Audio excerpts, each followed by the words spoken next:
questions? No. And, hi, let me know if you can hear me. As always, audio is our just recurring nemesis. I think we've got it sorted out. Should be okay, but yeah, just let me know if you can hear me.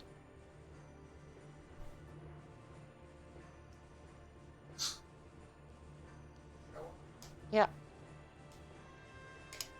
Give it another minute. I just sent out the tweet.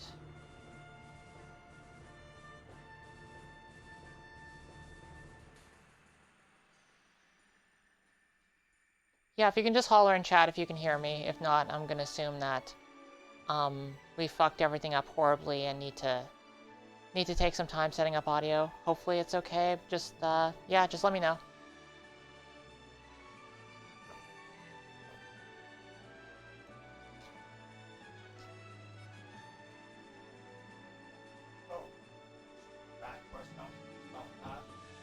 Let's definitely not do that.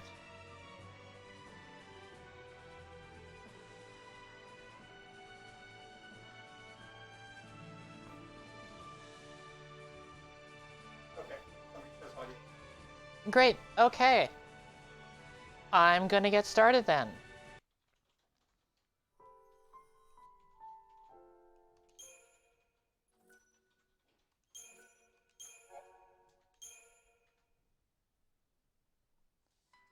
So if this is your first time joining me, this is a regular stream that I'm doing where I'm currently working on an RPG of my own called Get in the Car, Loser. And the biggest influence on a lot of its design decisions was Final Fantasy XIII. This is one of my favorites. I really like it a lot, so I've been playing through and sort of talking about some of the design choices that this game made and some of the things I like about it. As well as some of the things that like I've been a little bit critical of, which is really just the more I like a game, the more like I tend to pinpoint on what exactly like they could have iterated on more. So if I ever sound negative, it's because I really like this game a lot.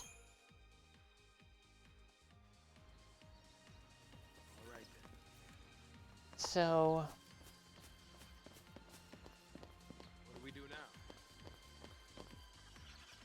Great question.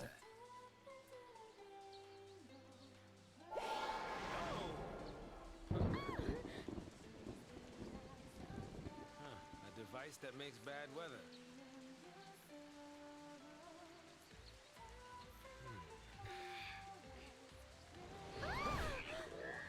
Come out to play in the rain, did you?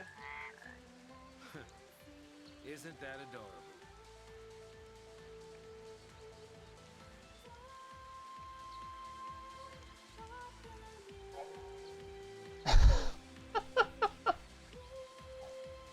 I definitely forgot about the climate control orbs. I don't remember this, if this amounts to anything. They were definitely throwing a lot of stuff into this.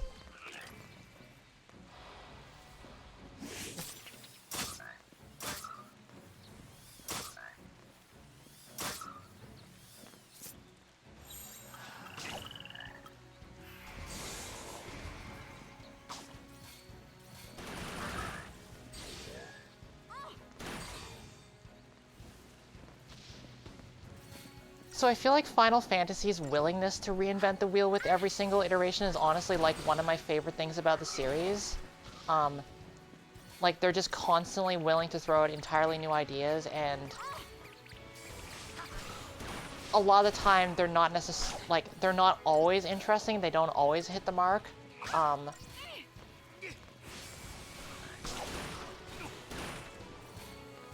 But I feel like what I really like about the Final Fantasy XIII games is that because they made 2 sequels to this, they actually got a chance to iterate and like learn from some of the design oversights and like learn from what feels good in this and what doesn't. And which is something that otherwise like you don't get out of Final Fantasy. I feel like it's definitely like there's a difficult balance in chasing novel mechanics while also like actually iterating on them enough to like make those mechanics, you know, fun. And like definitely Regulate the weather, you might be able to control these nasty critters. like definitely I think it's good. But it's the case that with everything, you can't necessarily know everything that's gonna work. But like I'd still rather play this than, you know, like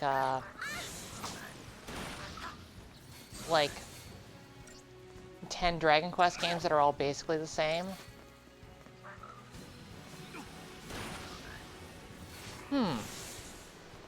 I'd be interested to hear what you think is similar between 13 and 10-2. I guess they have... There's something similar, I guess, in that, the way that... I can't remember what their term for it is, but like the boards that like you have your outfits on, you rotate between those in a way that's kind of similar to the paradigms in this. Although I think the fact that you can just arbitrarily pick paradigms from a list here rather than like going through them in like a set order really changes things a lot.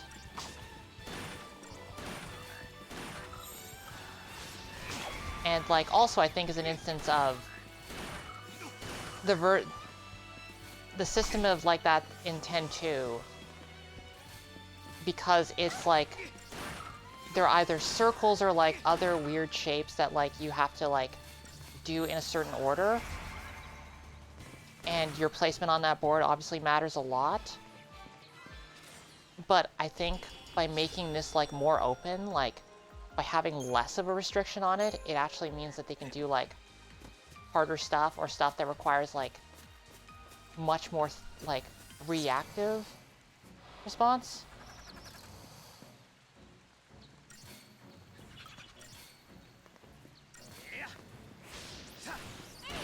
Oh, I did not know that there was stun lock in Final Fantasy X-2. That's really interesting.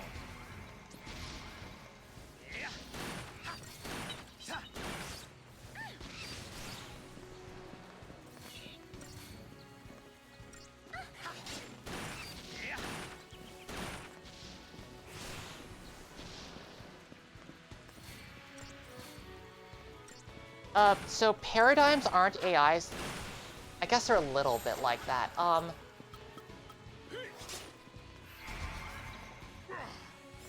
The way that this works is that every character in your party can have multiple classes. So right now, for example, fal'Cie is a medic and Saz is a synergist. You technically have control over one character, but in practice, you just always let the AI do whatever it wants to do because it'll make better decisions than you. Instead, what you're doing is you're picking between paradigms. And what a paradigm is just a loadout of classes. So I just switched to fal'Cie is now a Ravager and Saz is now a Commando. Where a Ravager has the ability to raise that number on the stagger bar in the top right corner. And this is like the really key thing. Is once you get that bar full... Oh, fuck. I'm gonna restart this because I really don't want to use my Phoenix down.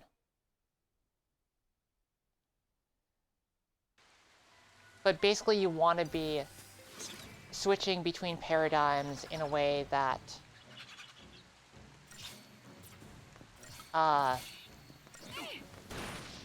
builds up the enemy stagger, because once they're staggered, they like your damage on them is multiplied, so it's very momentum driven. Like you'll start off not doing a ton of damage, and then you'll do like a lot as you get as the battle goes. Yeah, that's how I'm thinking about it. Phoenix down is like 1,000 gil, and right now we don't have any way of making money at this point in the game, so... I am, gonna be very careful.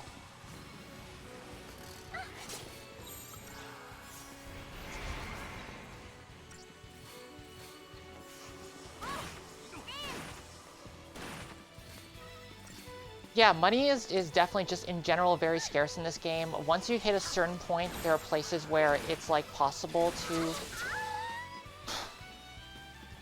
Oh, that was brutal. I'm sorry.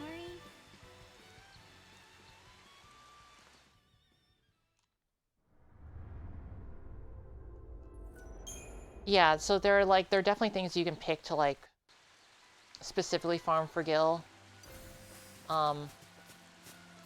Maybe I'm gonna give myself a buff here. Because I am struggling.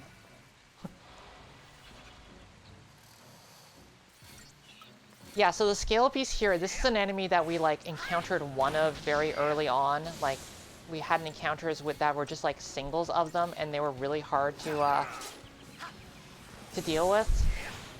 And now it's throwing multiple, and now it's throwing them at me with friends that I'm trying to take out really quickly. So this might just be a fight that I avoid.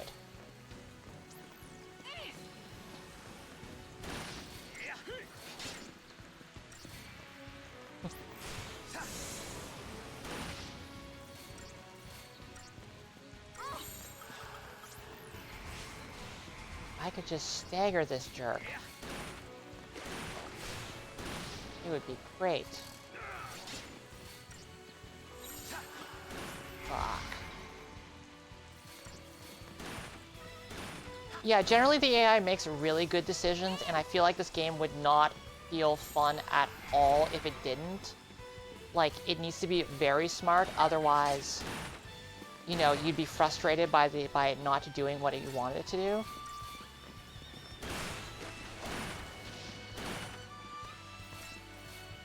I think part of what helps is that there isn't actually like a lot of variation between what these different abilities do. Like, they have different they have slightly different properties, but it will just fill in what are the optimal ones. And I think that's smart. It leaves most of the mechanical complexity in what are the differences between paradigms.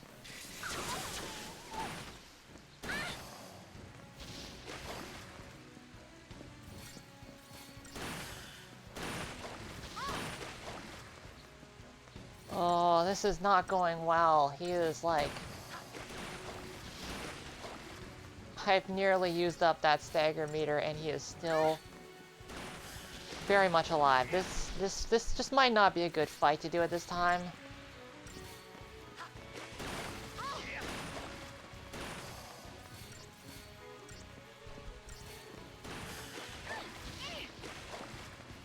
Fuck. Okay, I'm not even... This guy's too tough for right now, so I'm just gonna... Ugh. I'm sorry. I hit the wrong thing in the menu. Have I mentioned lately that I'm not very used to streaming solo? I am very prone to getting distracted, and this is definitely something I find to be a bit of a challenge. I get a little bit distracted at times. But yes, that enemy was introduced as, here's how you can run away from, like, here's how you can avoid hard fights. Which, sure,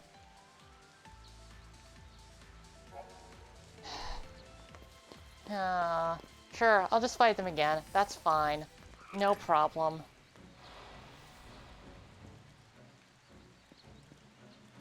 Sigh. Oh, this time I'll remember to use Libra.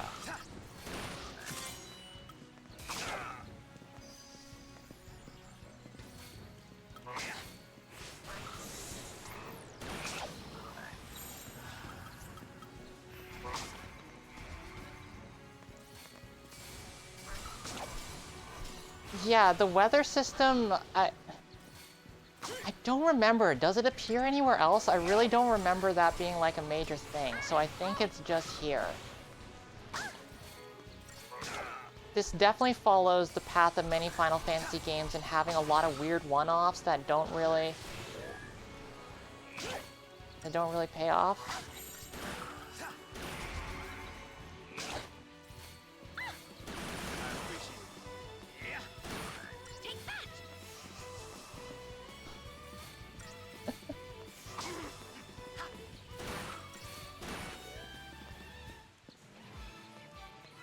I don't really quite understand the design motivation for why...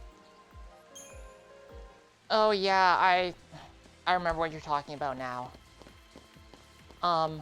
Yeah, I don't necessarily understand what exactly the motivation is for having, like, these sorts of one-offs. I think the idea is probably that they want areas to have, like, something unique about them so that you're thinking about it differently, so that's not completely homogenous. Although, You notice anything different about the local people wildlife when the sun's out? thought that this game was pretty homogenous anyway, so clearly it's not quite working. Might be able to control these nasty.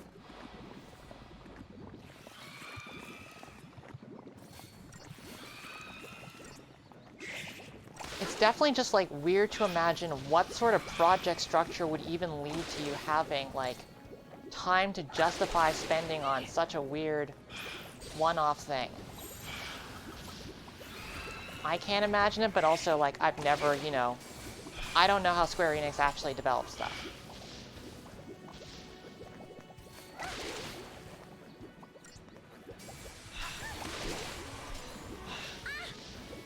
But yeah, Final Fantasy as a series is definitely all about, like, having lots of slightly inexplicable minigames. I don't feel like that's the thing that I like about the series, but there's a very long track record for it, so something about their development process makes that happen a lot.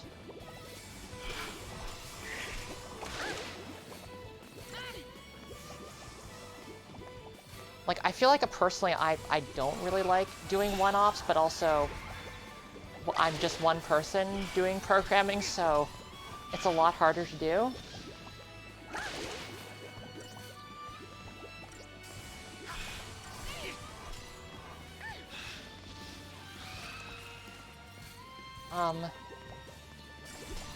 There's something that someone in chat said earlier that was interesting that I was too distracted to comment on. I'm gonna scroll up in just a moment once I'm through this.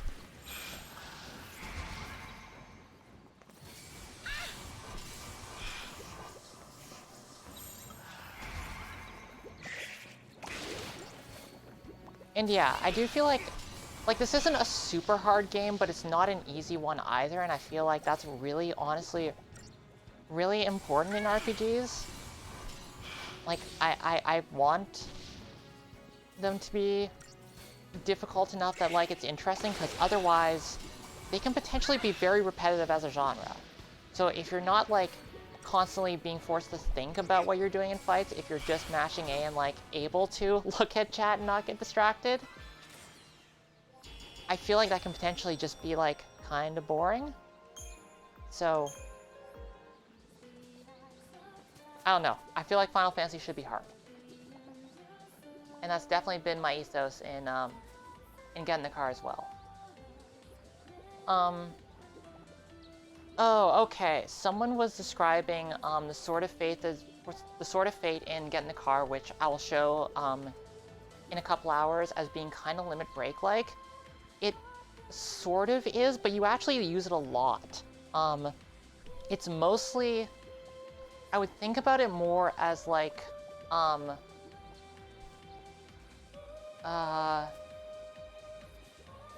not sure what's a good way to put it. Like, it just has a very long cooldown because, of the circumstances that bring it up. Like, it's more like a super attack in a fighting game, which is to say you actually use that a lot, but use it very strategically because the payoff and the cost is very high. Get in the car. Yeah, I hope it encourages you to use items. Part of that is that, I don't know how much I've gone into this. I can go into it more during the Get in the Car potion if you want, but Get in the Car actually uses there's no real world money associated with this, but it has like a gacha system for actually buying items. So you don't pick what equipment you want to get. You can like pick between I want combat items or I want healing items, but then it just gives you a random selection. And instead of leveling up, you can't level up characters, you can only level up equipment. And the way that you do that is by feeding items to other items to make them rank up. Which means that healing items are the best way, like they're the cheapest thing to give to your items to make them level up, but also you can't heal, so hopefully that's like an interesting balancing act. Definitely, like, if you stockpile them, you're gonna have a bad time because you're not getting more powerful. Yeah, okay, when I stream it, I'd be happy to show off more of that.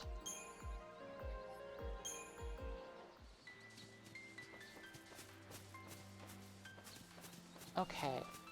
What was even in that orb? I've already forgotten. I really hope it was worth it. It probably wasn't.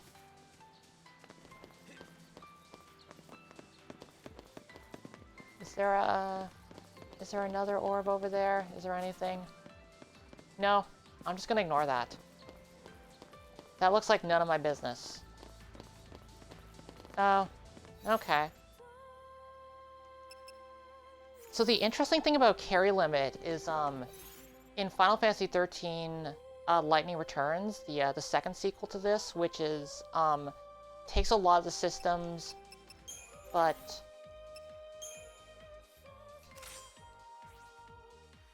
makes it a little bit more of an action RPG in some ways by being built around one character that can switch between different loadouts really quickly. Anyway, the point is,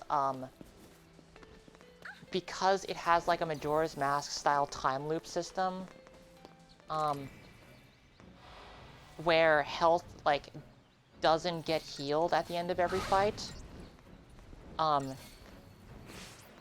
they like make it so that like a really important part of the player economy is keeping track of your health and making sure that you're not over. So as a result, you can only hold, I believe, 6 items at a time. And it's a really tight limit. And part of the reason why is that because you also have like a heal ability on your meter that you build up by getting experience points in battle.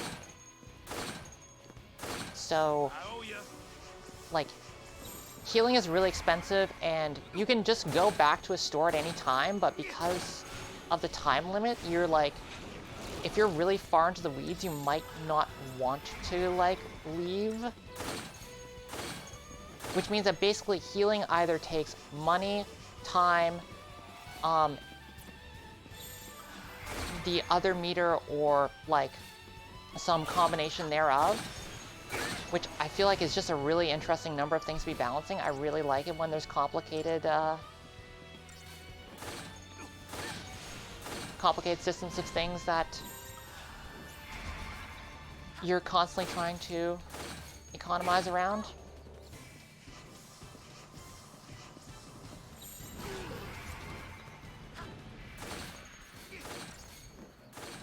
God, please get staggered.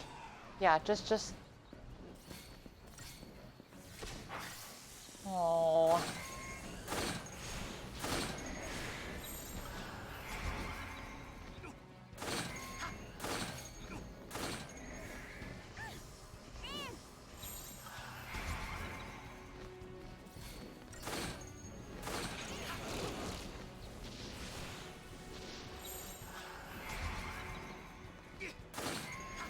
And I did look at, like, consider, like, because Get in the Car is also very much built around, you know, that classic Final Fantasy style, your health over the long term, like, really matters, and, like, you don't easily restore health. So it turns into how many fights can I think that I can take. So because it's like that, I considered trying to put in a system like that and Get in the Car, but I couldn't find a way to make it work.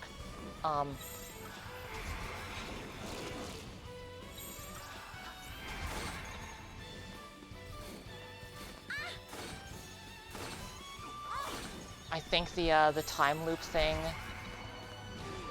and like the player controlled distance away from being able to like double back at any time that you want is really like the reason why that works, and I just couldn't find a way to make it work without those mechanics as well.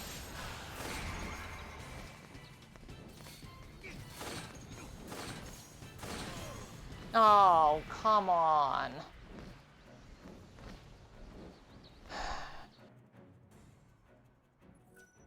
Let's retry that.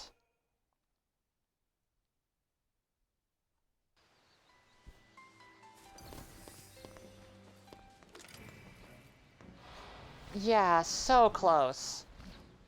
You know what I'm gonna do? I am gonna use some of that synergy. Get some better...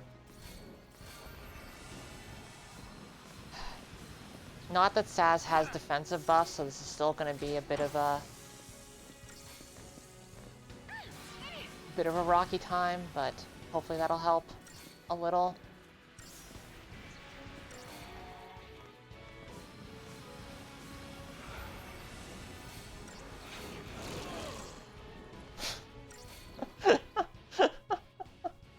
Okay. Let's try this again.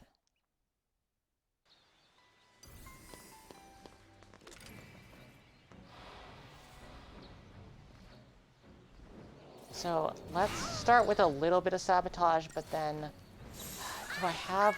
Yes, this is what I want. Medic and Synergist, let's just get as many buffs on me as possible, and I will just do healing until then.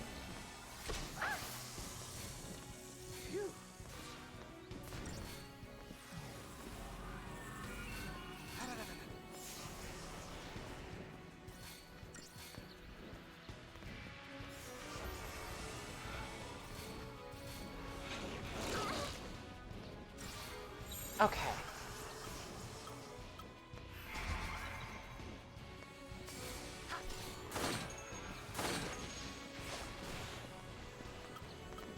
Oh yeah, right. Let's use Libra. Anything interesting? Not really.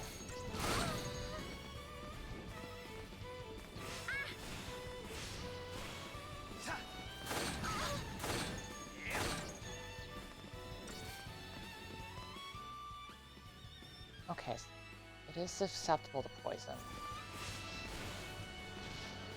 So maybe if I use this.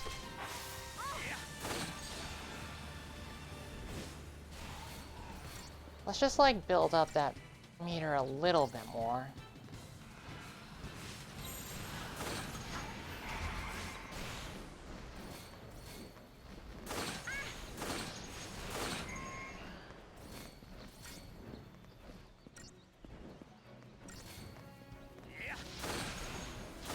I don't think I even have launch at this moment, which is the real tragedy. Oh. I'm sorry. Okay, I am going to ignore this guy for now. Is that a face on his back? I forgot about that.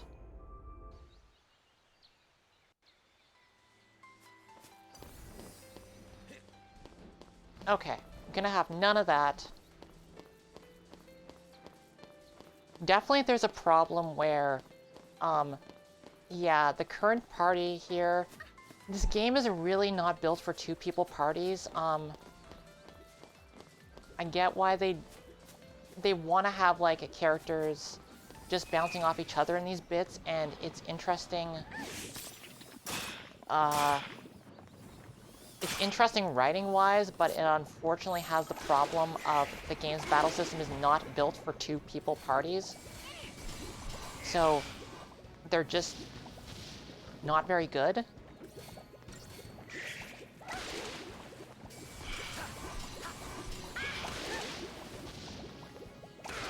Yeah, Saz doesn't get launch. I really feel like he should be able to launch people with his guns somehow. I don't know how that works, but that sounds like something for the incredibly talented animators at Square to figure out.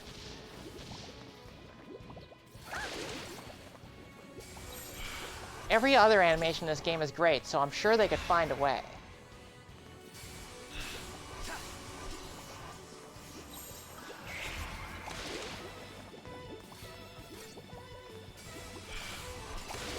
Yeah, exactly. So Final Fantasy 13-2 has, for the entire game, excluding a couple of short segments, you only have 2 party members that are like actually like actively part of the story, and like it's just them talking to each other. So they fill in the third space by having, you can put in any monster you want as your third party member, which means you get the narrative benefit of just having 2 people talking to each other, which is really good, and it really works there, especially for those 2 characters, while never losing the fact that this battle system is just better with 3 than with 2.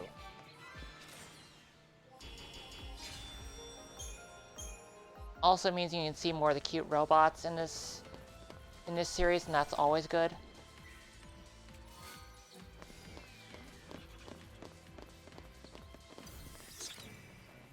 And like the monsters otherwise work like normal characters, like they just they're just part of the paradigm.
Yeah, I do feel like there is a thing where, like, you get party configurations that are, like,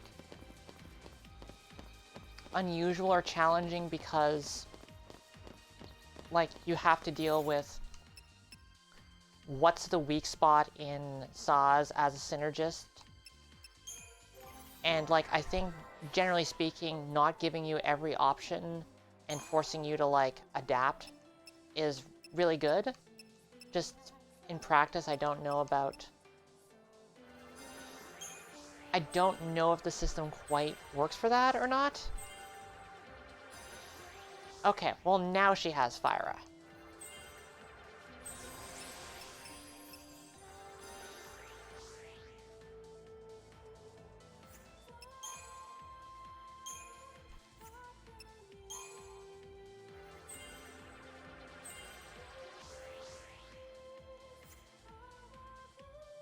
Yeah, one thing that I do like about that is you do, like, actually have to become very aware of what people's weaknesses are as characters. And I think if it weren't for this segment, you might think that they're a little more interchangeable than they actually are. So that aspect is definitely good.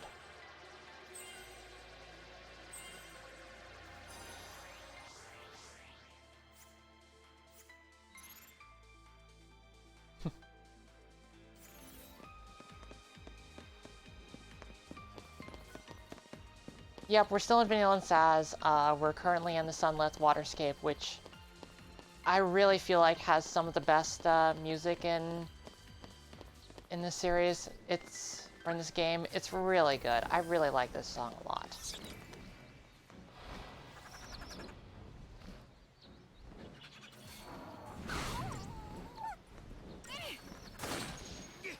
Am I really gonna do this with friends? Fuck. Maybe what I put into the Crystarium will help, but probably this is just a bad idea.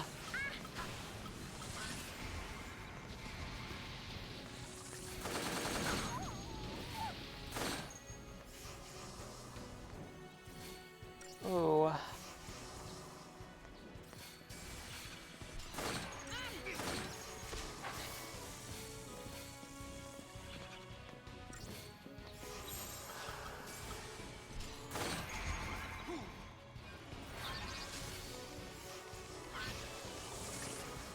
I don't feel like this game is, like, overwhelmingly hard if you're just a casual RPG player. I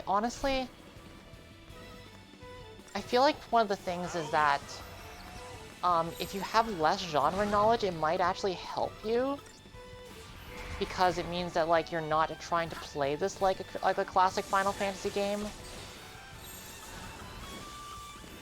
and like that might actually help. Like if you're not coming in with preconceptions about how you should be treating it.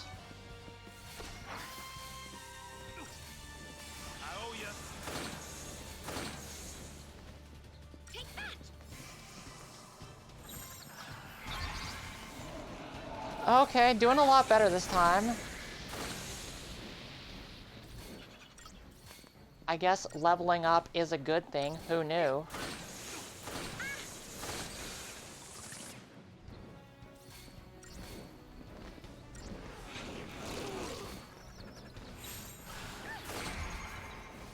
I think one of the big things is that it's very easy to repeat fights. If you do a bad job at winning a fight, you don't necessarily, like, you don't lose health. Your health is restored at the end of every fight, so they end up being very tight.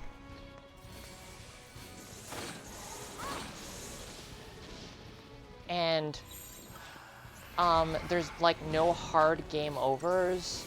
It's just, do you want to retry that fight again? So I think it's pretty forgiving. It lets you, yeah, like, it lets you iterate a lot.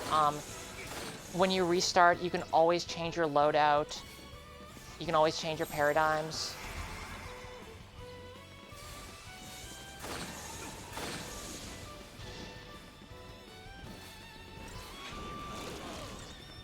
Oh, come on.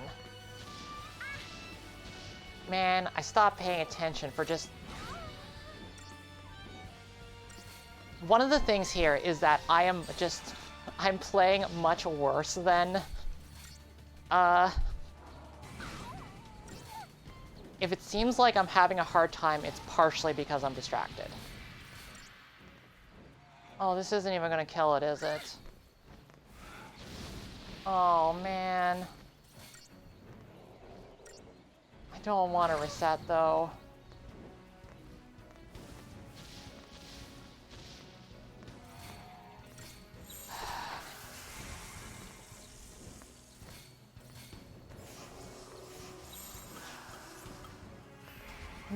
I'm so close. So close.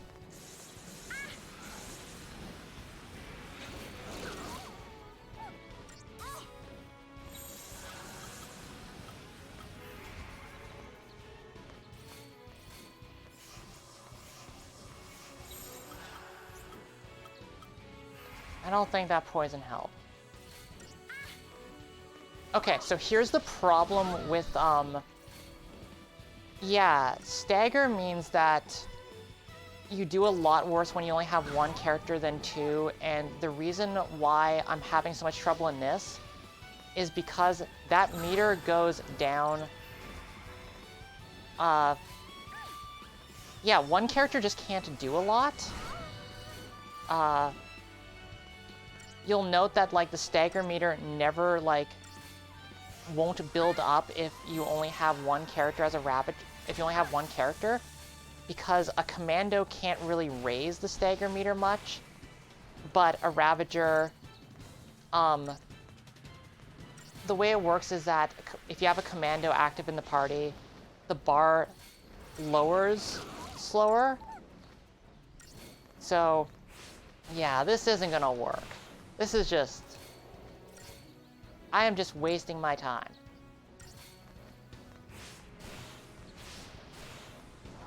And I do like that, I'm sorry. I do like that aspect of it. It means that, like, the mental math that you're doing about how well can I fight with this particular party configuration isn't just, well, I have 3 characters and they all do 100 damage each, therefore I'm doing 300 damage. I feel like it's good if it's more complicated than that.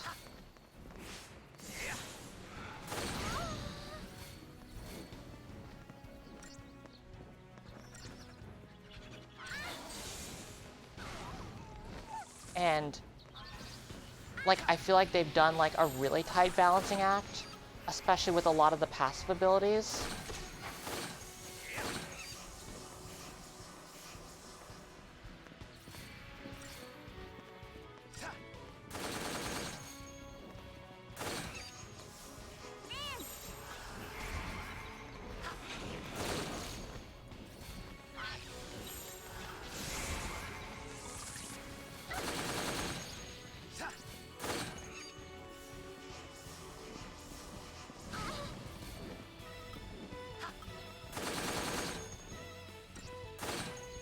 Okay.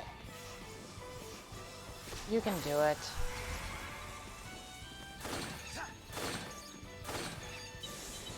Yeah, I just want to get rid of those guys really quickly so I can focus on the actual jerk here.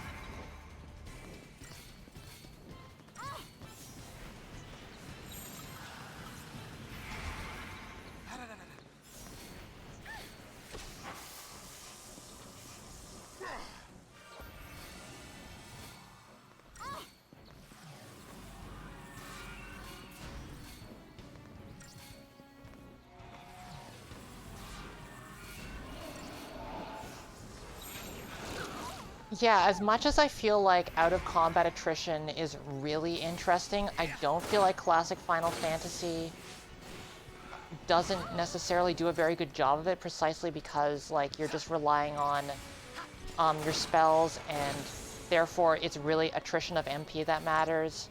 So as a result, you conserve your MP during normal fights and never use magic, meaning that you're always just pressing A through normal fights, and that there are entire systems that you never engage with outside of boss battles. I feel like that is like a failure mode that classic Final Fantasy falls into all the time. Oh. I'm sorry. Man. Can I ignore this one as well? I feel like I'm ignoring too many fights.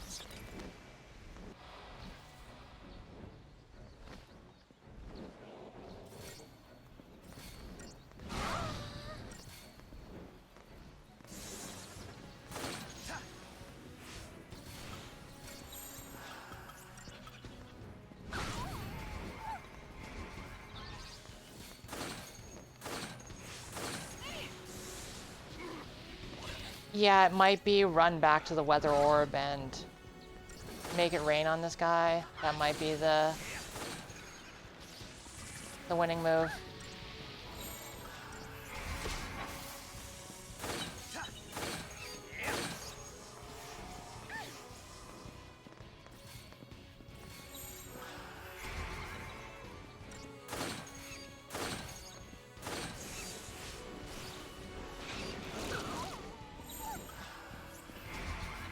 Yeah, classic Final Fantasy, I feel like it's a problem if you can get free healing in a fight, so you're encouraged to drag it out, because that just encourages you to do boring things.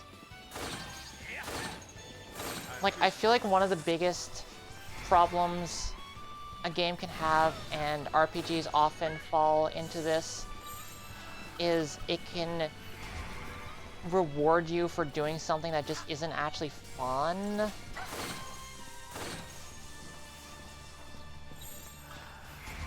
Which means that, like, you fall into habits that aren't even necessarily bad ones. They're just, like, making the game a worse experience for you, even though they're smarter. So I feel like one of the biggest challenges is, like, can you make systems that are both complicated and challenging to engage with, but also engaging with them correctly and intelligently feels satisfying instead of feels boring.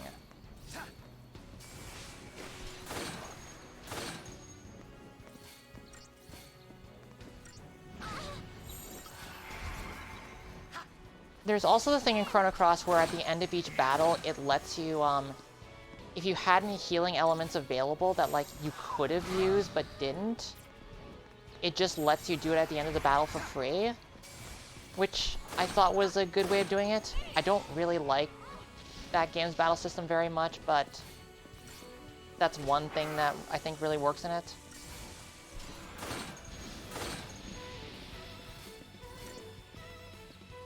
Okay.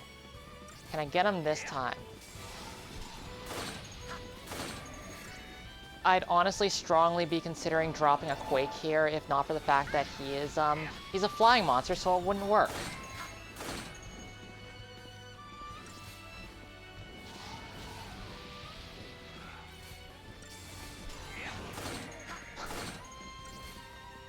The upshot is that I seem to keep interrupting him during that attack, which is great, and I'll take it.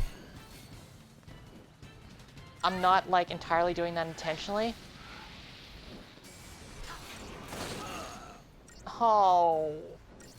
Fuck this. Well, okay. I guess I'm not getting out of this one.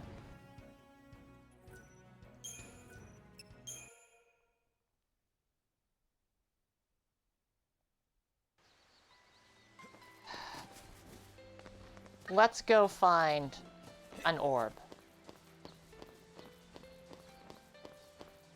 Yeah, damage during stagger is really big because it's multiplied by the stagger bar. And I think that's like a really good decision that makes it feel just like... Oh. Is that better? I don't know if that's better. Maybe it's better.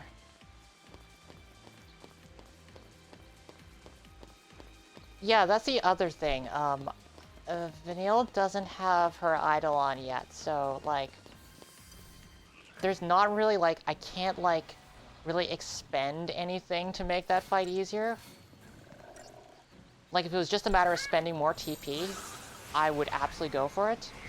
And eventually, like, the further you get into the game, that's what it turns into. It's like, well, I'm doing poorly, but I could just spend a bunch of meter and...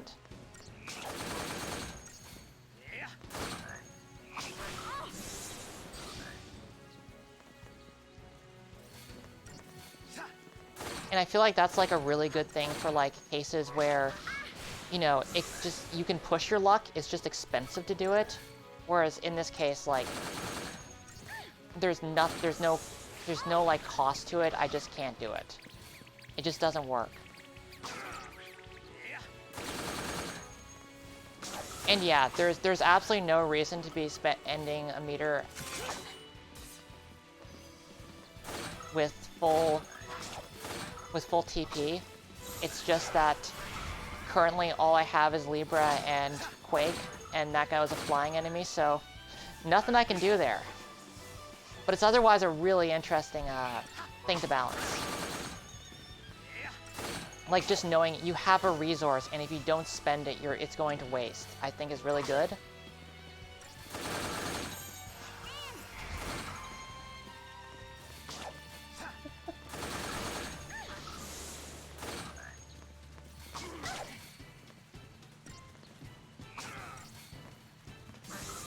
Oh, I'd love to hear more about what Shadow Hearts does. I don't know anything about those.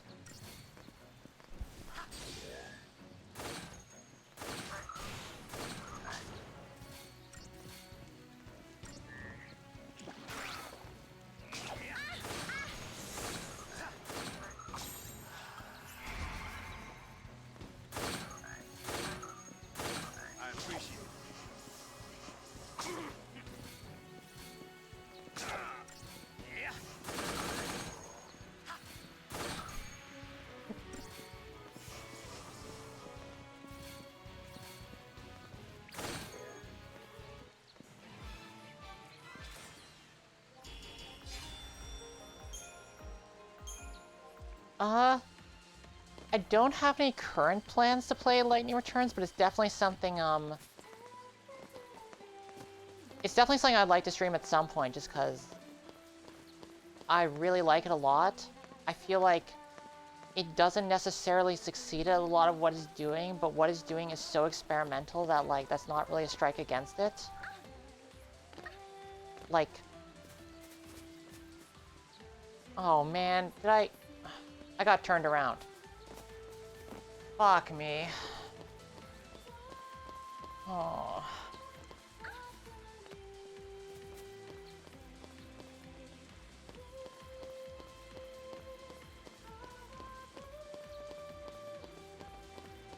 I better be getting, like, mad CP for this. Maybe I should just be using Deceptisol to sneak by some of these fights.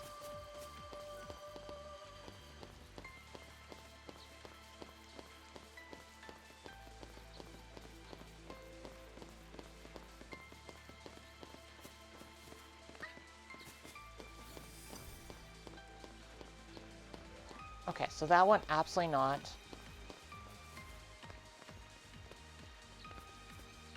Sure.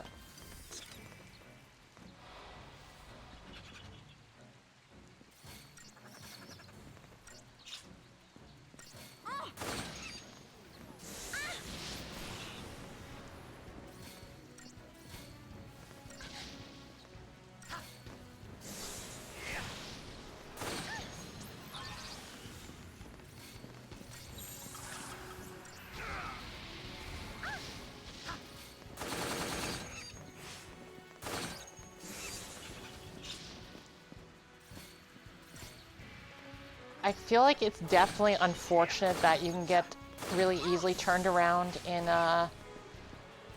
these maps, and it's like this isn't a problem I have with most games. It's yeah, it's 100% the fact that the mini-map rotates. It's your only cue for where to keep going, but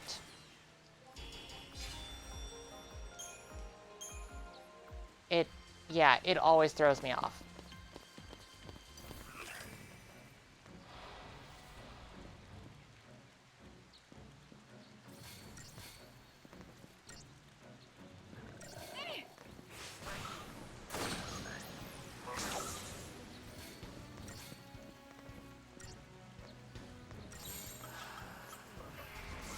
I'm not sure exactly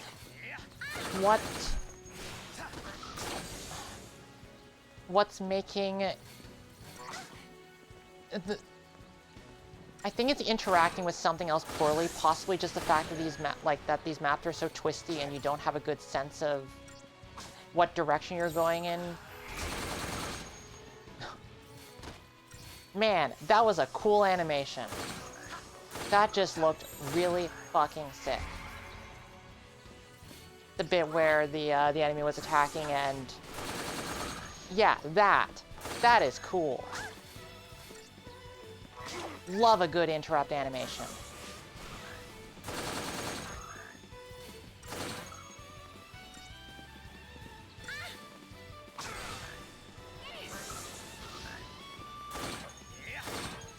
Anyway, if I had to speculate, I'd say it's that the way you think about your interaction, like your traversal, is very linear. It feels like you're just going forward on a line, and therefore you're not thinking about like all these like little small turns you're making, and therefore you don't realize that like you hit a certain point a while ago where you were actually moving south instead of north, because that's just the way forward. And that combined with the fact that the map is always rotating means that you don't have like any sense of where you are.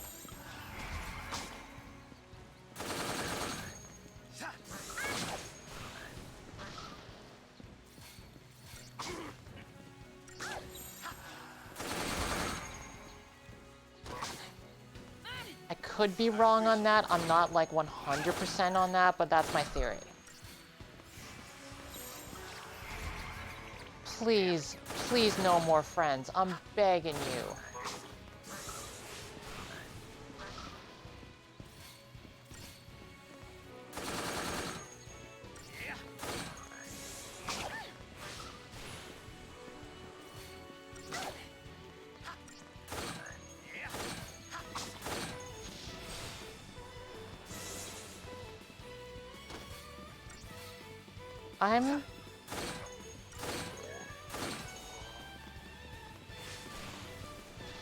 I'm not sure. I think it's that you have to get over the stagger number rather than just filling it, I think.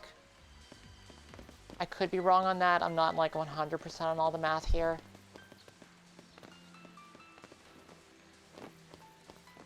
Something smells fishy, and I'm gonna find it. That doesn't surprise me, Ren. I've looked up like some of the math on the wiki, and it's really weird. They're just doing a lot.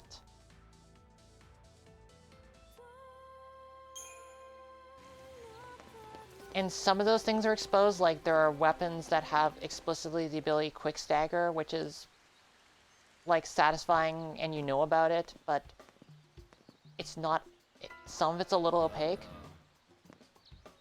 That's not good. What do we do? All right, I got it. We sneak. Right.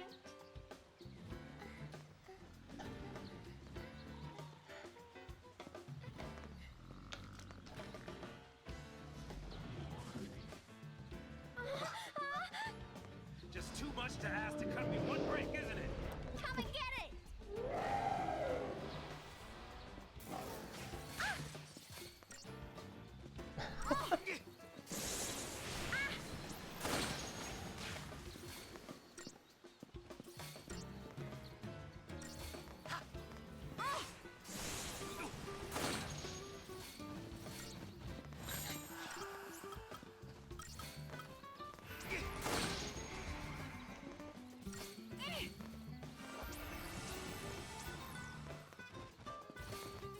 You know, I've never thought about this before, but I think it's pretty good if you have chill music during a boss fight. This is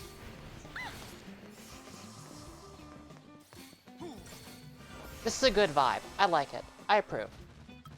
I'm gonna use Libra now that I remember it exists again.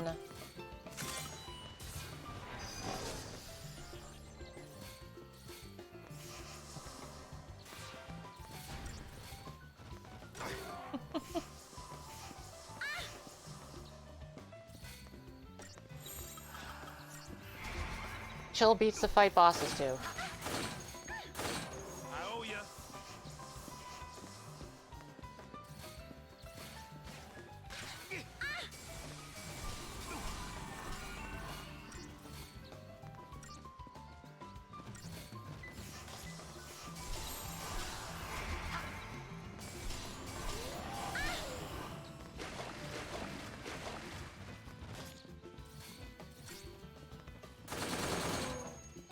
Character position does not matter as far as I'm aware, and you can't control it at all.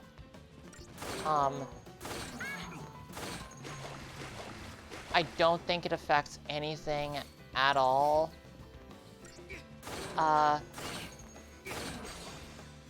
Correct me if I'm wrong.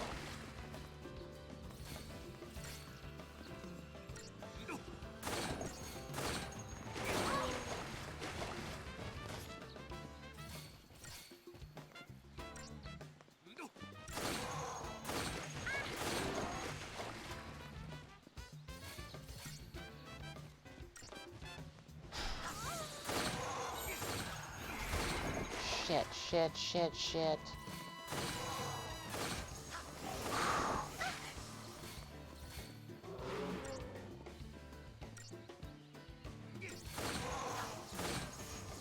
God, okay.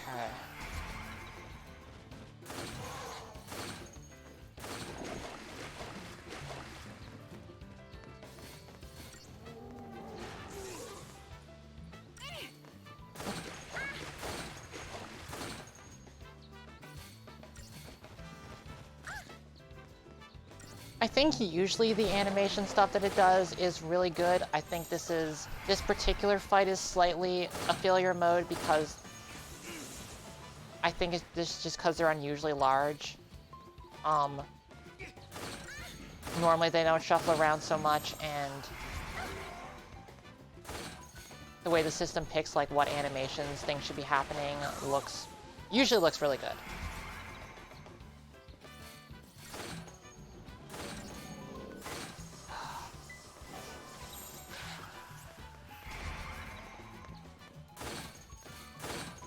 Okay, so I think I just fought those guys in the wrong order. I took out the, I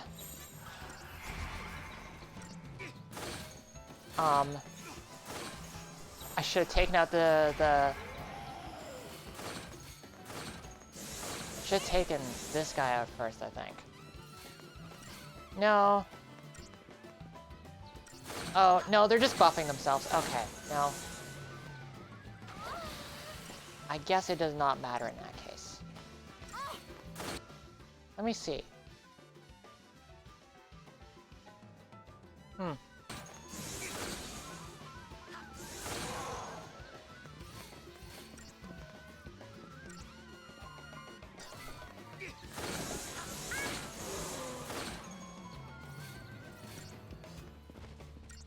This boss fight music just keeps getting better. I really like this.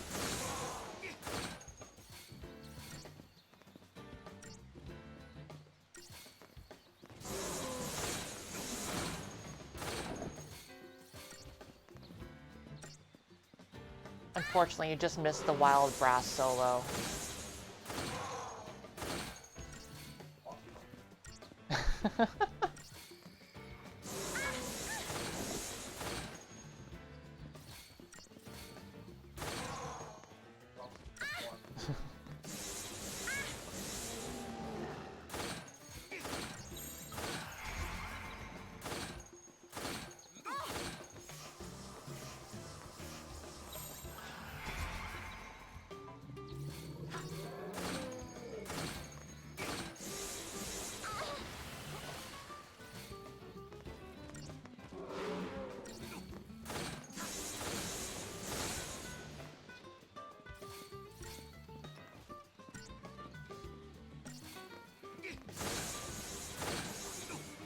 I think timed buffs on enemies are...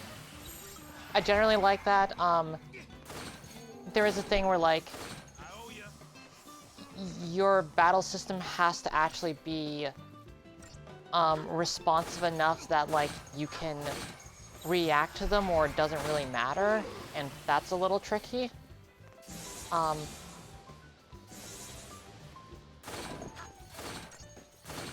Like, I think in this game, you basically have one verb for quick response, and it's hitting the Y button to immediately do an action. But that's about it. That's the only quick response thing you can do.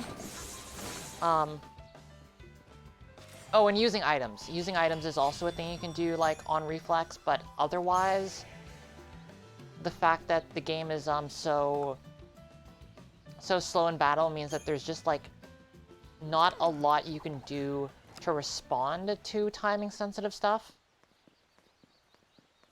Hopefully it works. Hopefully it works better in Get in the Car, which is, like, a little more fast-paced. If only we were dreaming up those clouds.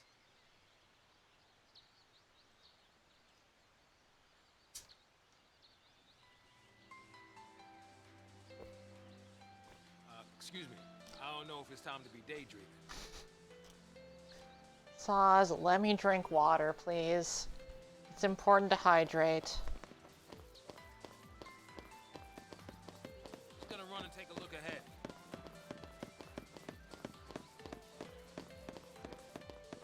Oh yeah, PlayStation Breath of Fire is real pretty.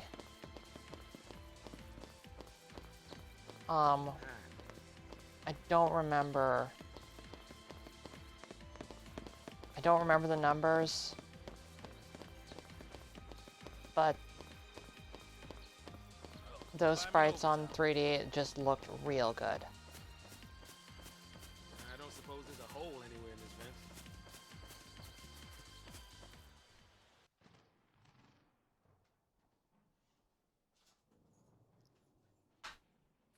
The City of Dreams is our destination. It was explained at the start of the chapter. We can board the ship over there.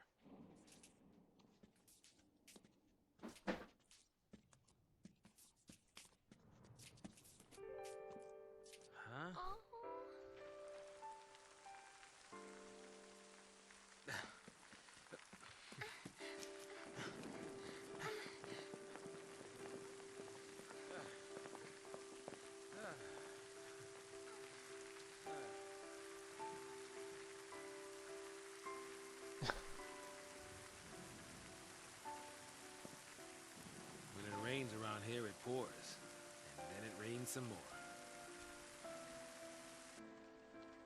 Saz, do you hate Pulse? Why wouldn't I? Look at this mess it's gotten us all into. Of course, it's not to say I always hated it. Seemed fishy. All that sanctum ranting about the threat from Pulse. Only a matter of time before they strike. Pulse is infested with monsters.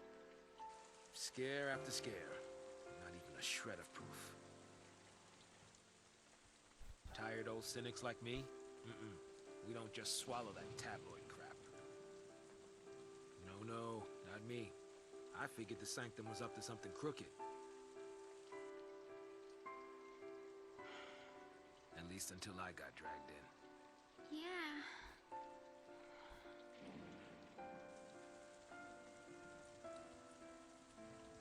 Now that I think about it, all this purge business, it really only happened because Dodge found that Pulse fal'Cie.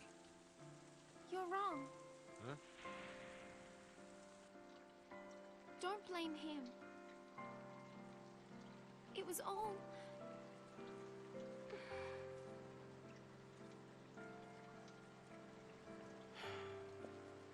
Yeah, you're right. It was that scum from Pulse behind it.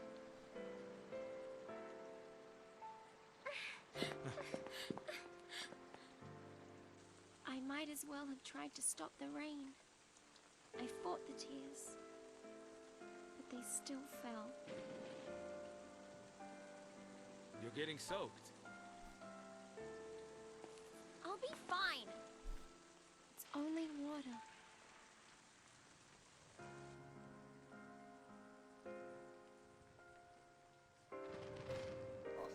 Right.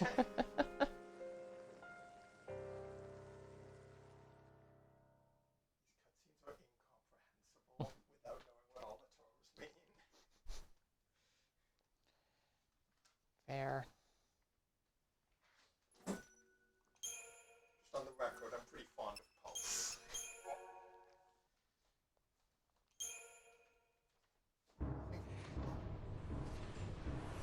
Attention all units. Sorry, just a second.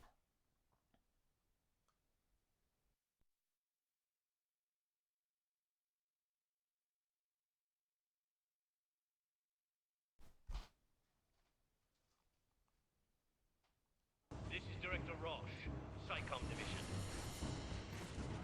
Cocoon is caught in the grip of a pulse-borne terror. If we allow the sea activity to continue, panic will rip our world apart. The peace and stability we have fought so hard to maintain will be nothing but a memory. Fal'Cie threaten our very way of life. They must be eliminated. There can be no hesitation.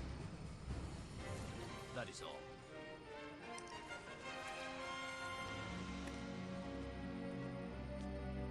If we fail, our citizens will pay the price.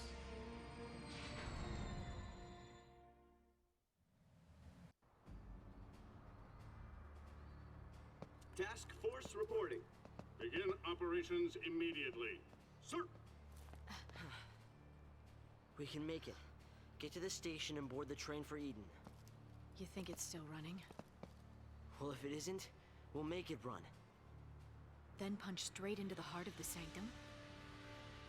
Now you're thinking like a fal'Cie. Well, this is Operation Nora. It's not just snow I'm after. The Sanctum's gotta pay too. Hey, you're the one who said we had to fight. Every minute we waste, we're tempting fate. There's some underground tunnels not far from here. I used to play in them when I was a kid.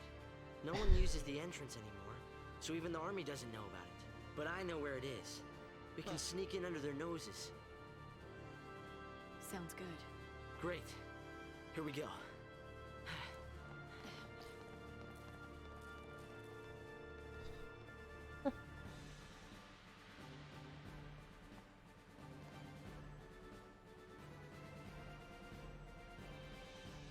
I really like the uniforms, but mostly what I'm thinking about is... No more rivalries now. Psychom's brought in the Guardian Corps. Is that I would just love to steal their wallets. There's an old drainage pipe. We can use it to avoid being seen. The tunnel entrance is a little further up.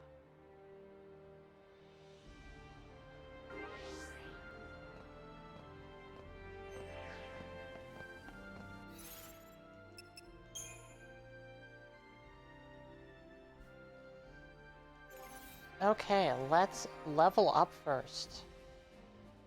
I love to level up. Love to develop further.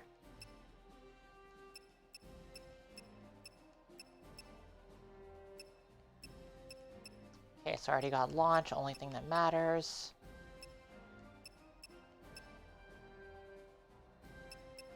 Yeah, okay. Let's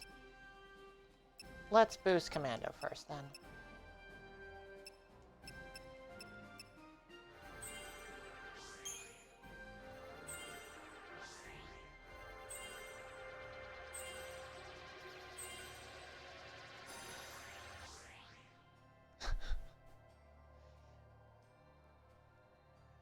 Okay, I can't remember what Smite looks like, but I'm pretty sure it's good, so let's look forward to that.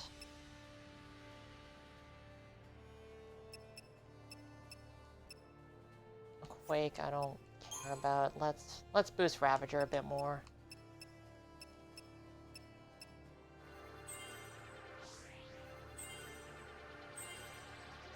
I'm still only 2 characters in this section, so it's still going to be a slightly rough time. But at least it's a rough time that has launch, so I'll somehow be happy.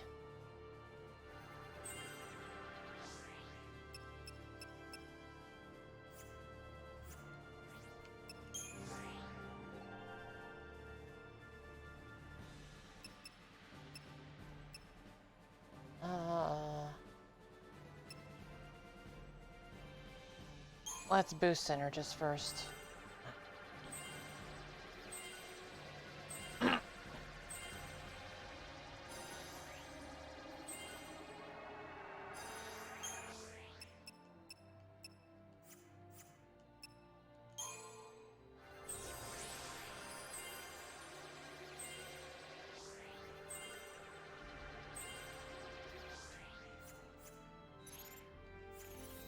Okay.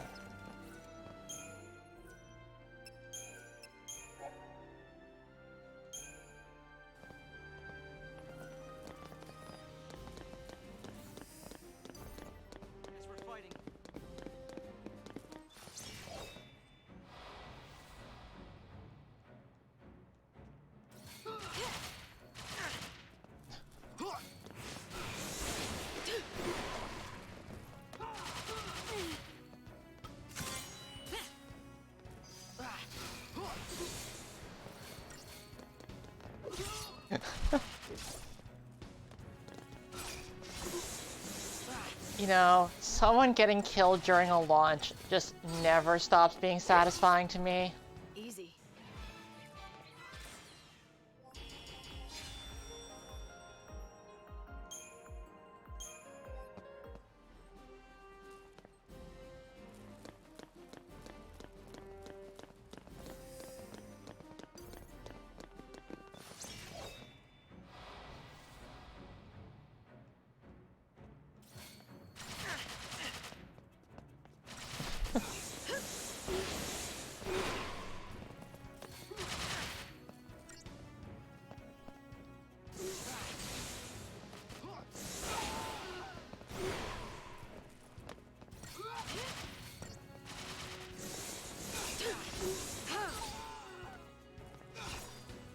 I'm trying to think of how to summarize where we are in the story right now. I guess the key details are, I'm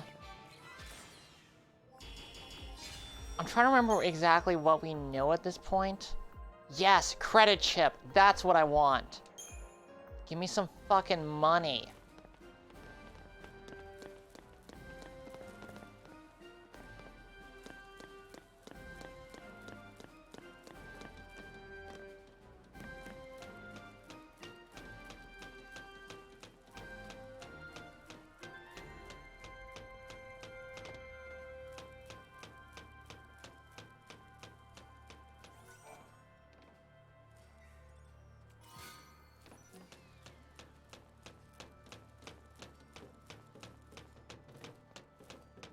should be another drainage pipe.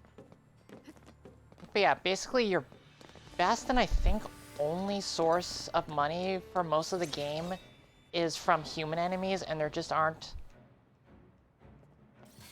that many of them. Thanks for joining. It was good to have you.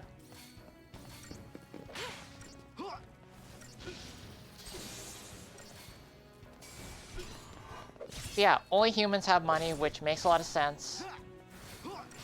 But also means that money is kind of in short supply.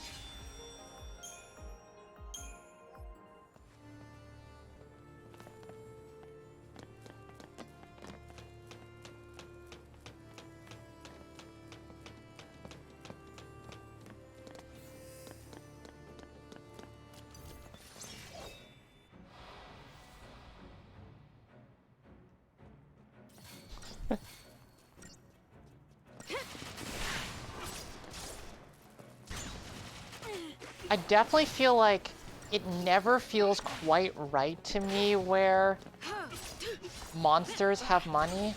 Like, that always feels deeply bizarre. But sometimes it's just, like, too complicated or difficult to, like, put a good explanation around that. I do like the Final Fantasy VIII approach where you just have a salary. But I don't know if you really get anything good mechanically out of it.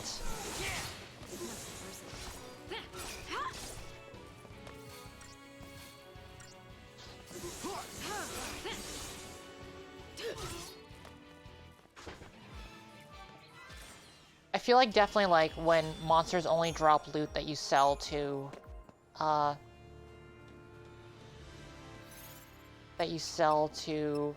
like shopkeepers or whatever, that feels, I don't know, a little more real, but thank you.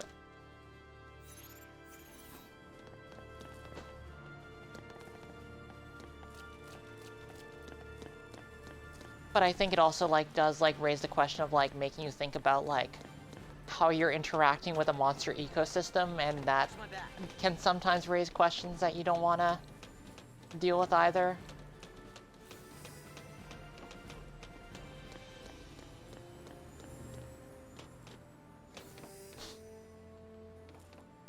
What's the point of that?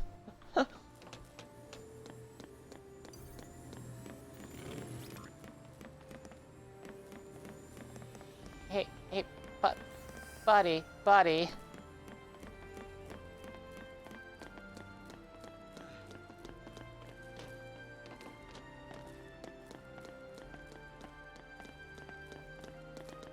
All right, time to hop in the pipes.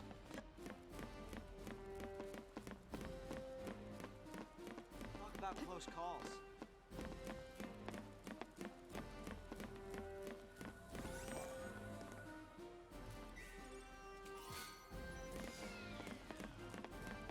This isn't easy, is it?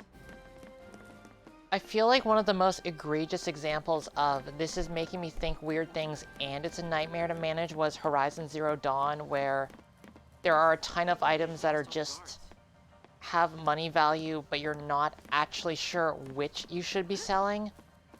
And it means that like every time you're strapped for cash, you're looking at a wiki trying to remember exactly what the use of every single item that says can be sold for money, but also has uses.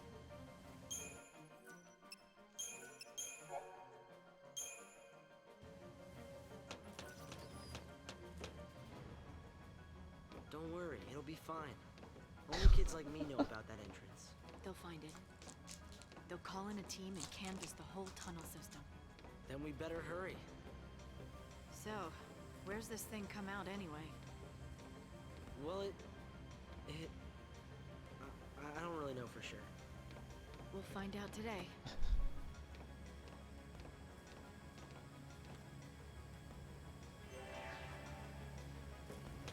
Yeah, this game is really good at communicating I think I remember learning about this in school. which things you should just sell.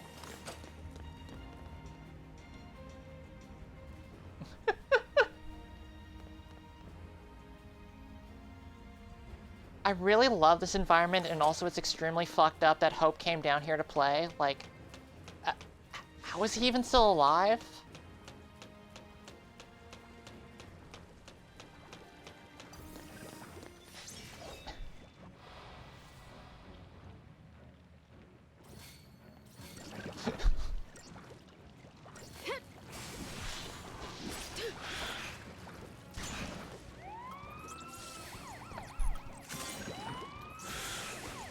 I really like these enemies. The Flanators.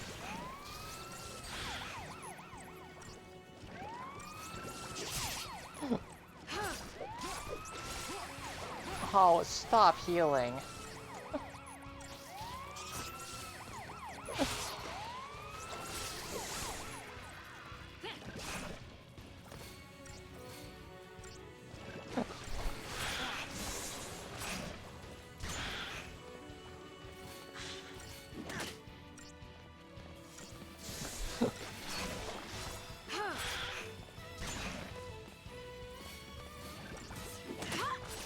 I think it's really good when monsters have jobs.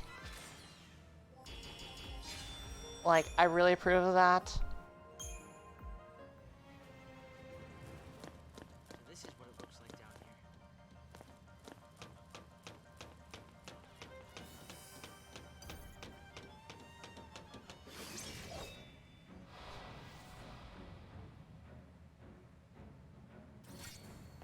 Oh man, I didn't even like the real version of this.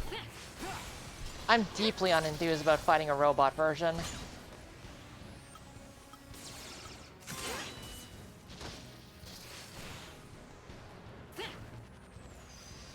Alright, Scan, what's good?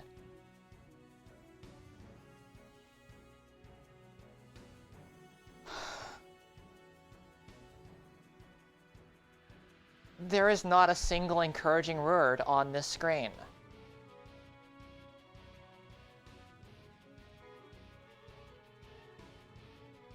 Fuck off.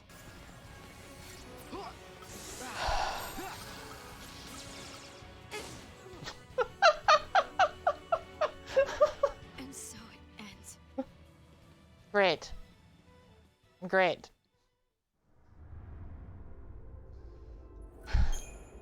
Cool.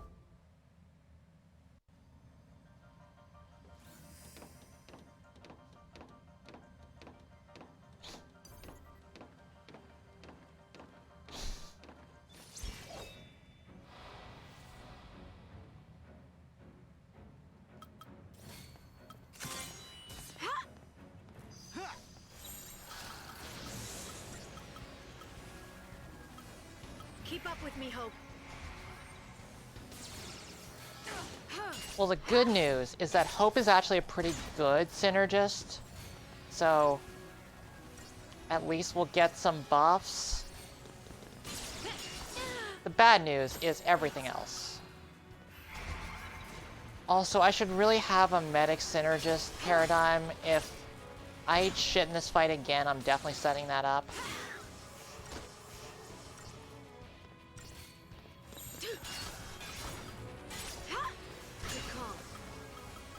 Wow, all these paradigms suck. Why are they like this? Why did I set this up?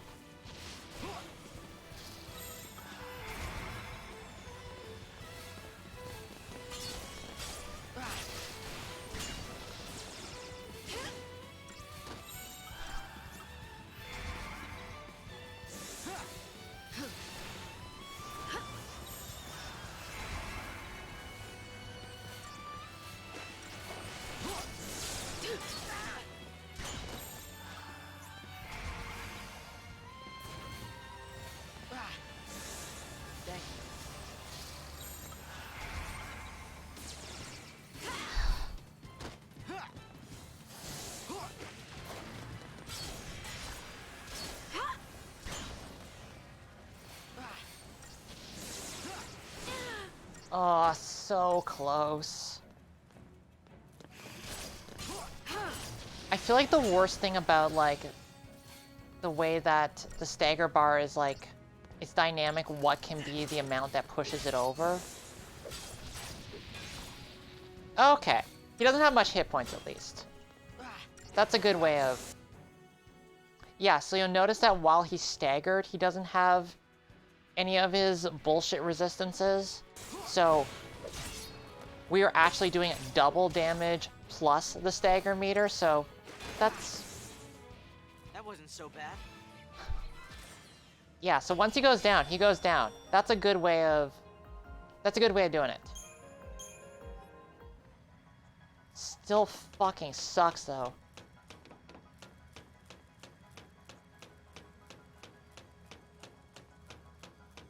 Wow. It's the city's food production, fal'Cie. Name's Carbuncle. That's one of our enemies, being Sanctum and all. So, kill him and cut off the food supply. That'll make us popular. I think people have enough reason to hate us, don't you? Yeah, you're probably right. Hungry people make for angry people.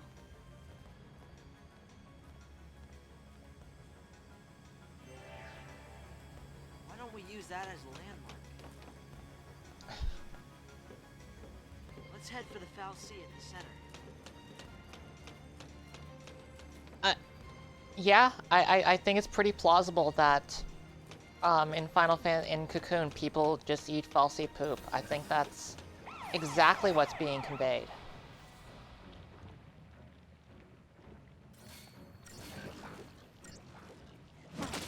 Like, we're definitely hitting the point where the cosmology starts to, where they're starting to convey just how weird the cosmology here is.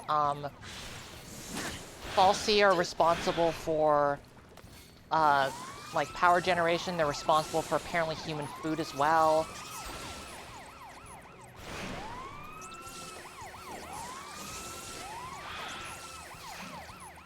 Out of my way! fal'Cie are... They're definitely some kind of gods. Just hang on! I think at this point it's like a little bit ambiguous what their exact nature is, but yeah, they're definitely gods. They are definitely the gods of humanity in this. Humanity lives basically entirely at their mercy, and we seem to be part of a very weirdly complicated ecosystem that's like extremely dependent on them, which I really like. That's some good cosmology, and it only gets weirder as the series goes on.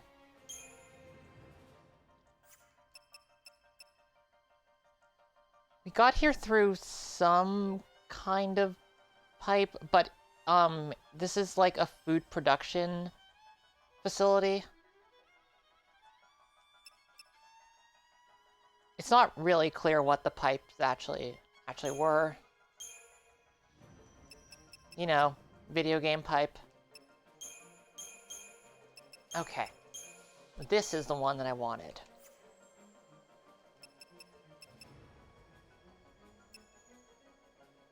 And let's start with this.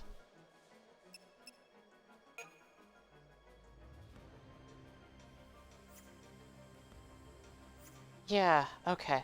That looks good.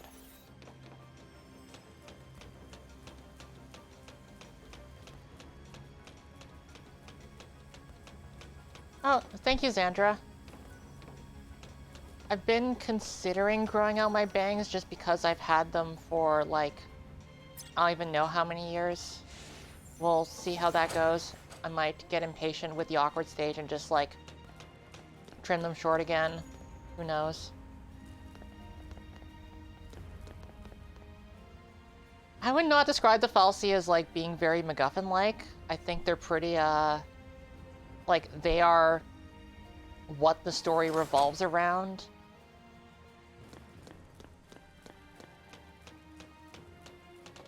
And Definitely, I feel like the best part of it is that, like, every so often, fal'Cie will just,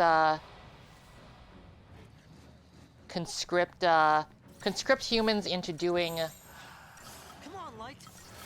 tasks for their benefit, but they don't actually, like, tell people what to do. They don't, like, communicate it. It's just either you figure it out or you die, which is definitely a really good cruel cosmos. Like, I feel like stories about gods are best when the nature of the universe is very capricious. And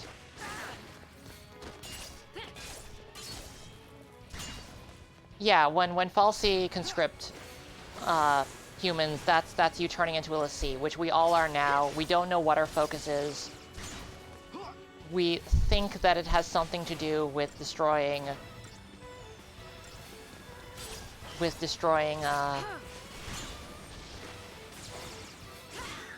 Sanctum somehow, but that's just because we know that Pulse is at war with Cocoon.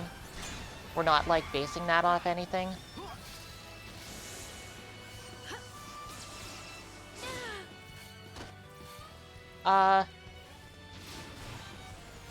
If a fal'Cie fulfills their focus, they turn into crystal forever, which I feel like that's really just like a value judgment. Like, do you want crystal immortality or not?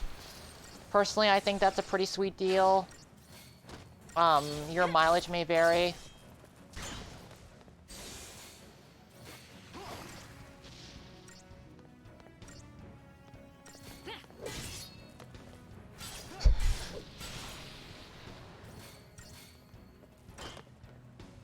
I feel like one thing that this game is really good at is something that's really tough until you manage to stagger it, and then you just get to fucking murder it. I feel like that's really satisfying. Look at us. fal'Cie, using a Sanctum fal'Cie to tell where we're going. Sort of strange.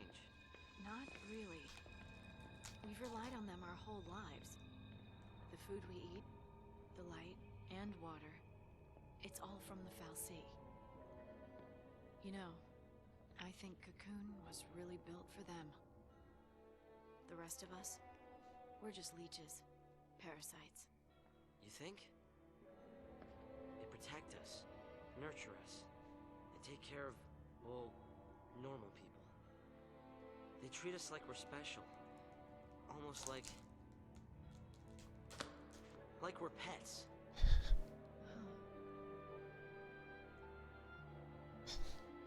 Like pets.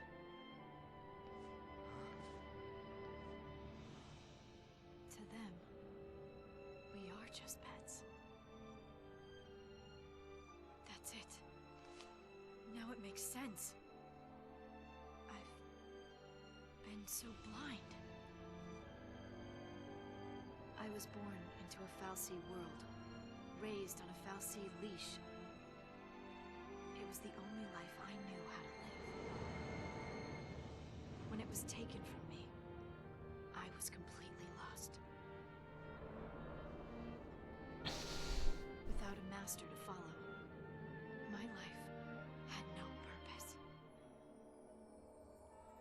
Hope, listen to me. This fal'Cie curse, it took everything from me. My future, my dreams. I didn't want to think. So I fought instead. As long as I was fighting, nothing else was real. I was running away. And you, Hope, you got swept along with me. But Lightning, I don't understand. Operation Nora is over. What? No! You told me to fight! I made a mistake! What?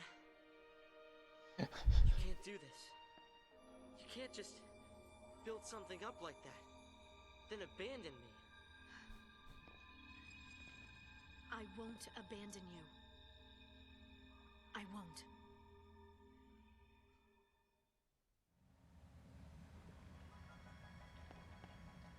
I can't just throw in the towel.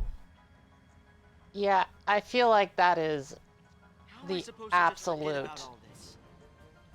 That is the good shit.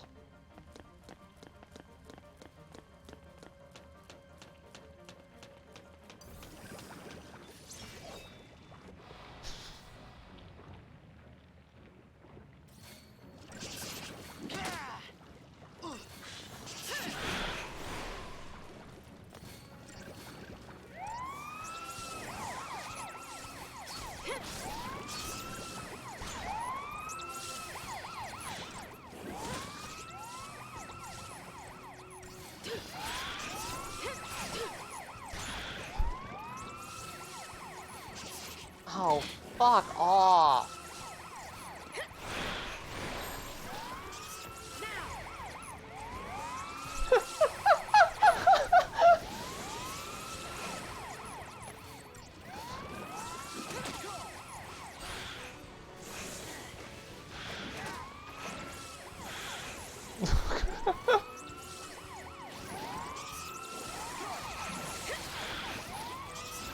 Whatever you're doing, can you please stop?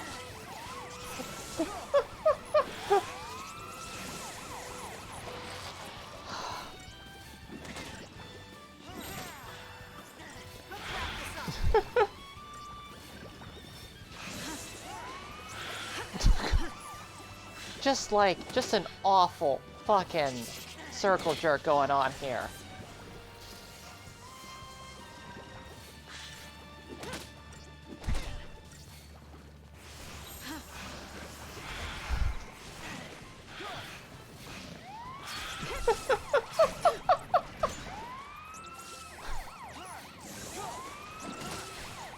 The siren on the heel is so funny. It's like... I love it so much.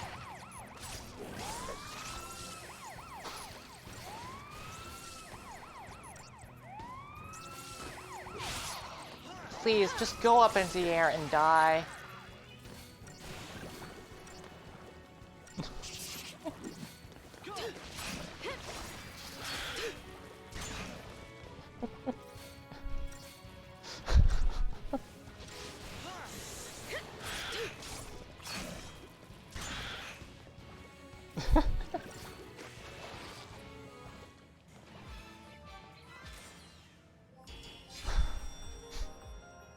Yeah, that felt like 3 stars.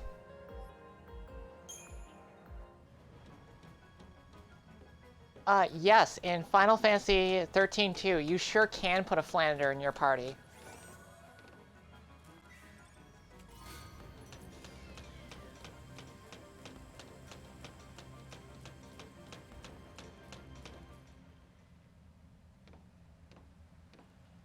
So what do we do now? We're fal'Cie, taking time bombs, enemies of Cocoon. If we can't follow the plan, do we just lay down and die? I didn't mean we should give up. Then what battles do we fight? And against who? Tell me that! I don't know yet. You don't know yet! That's right. I don't know yet. But I do know we can't lose hope. Hope? There is no hope. Not for fal'Cie. There's you. It's my name. Not who I am. I was just like you. My parents died. I had to be strong for Sarah, so I thought I needed to forget my past. And I became Lightning. I thought that by changing my name, I could change who I was.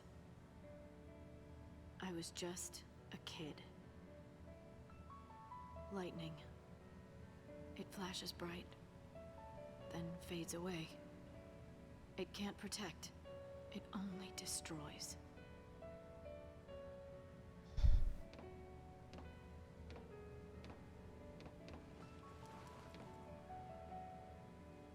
Sarah tried to tell me. But I wouldn't listen.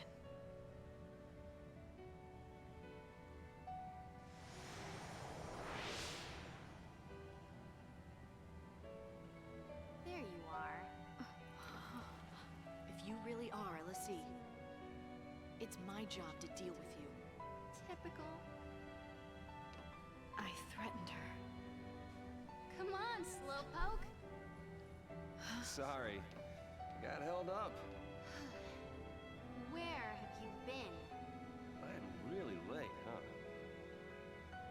The only one who believed her was Snow. Don't say it! Don't say his name. It brings everything back. I keep playing it in my head. What happened to her? And then I see his stupid face and he's smiling. How can he smile when she's dead? I know! There's nothing I can do about it. I hate knowing that.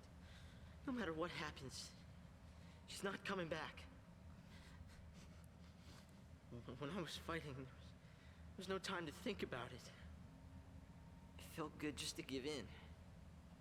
But now you start talking about hope.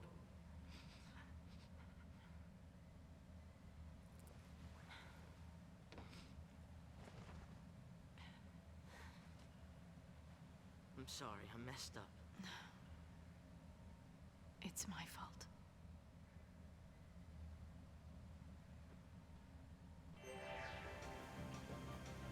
You know, I really love a good metaphorical name, and this game definitely possibly loves that even more than I do.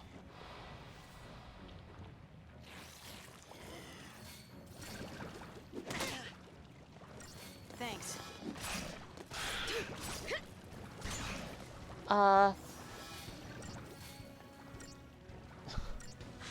I don't think Sarah's supposed to be young. She's just small. Like, her and Snow are engaged, and they are a very cute couple.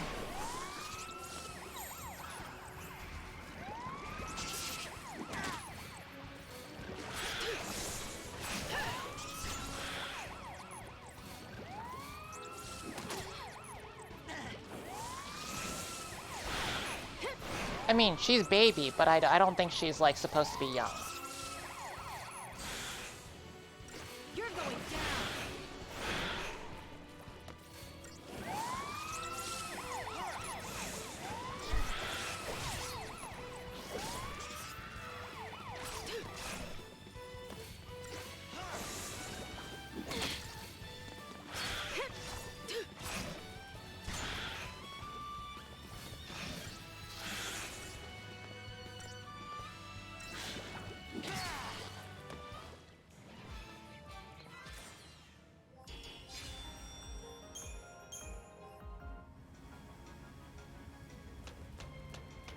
Right now, Sarah is currently Crystal. She turned into Crystal, yeah, a few hours ago in game.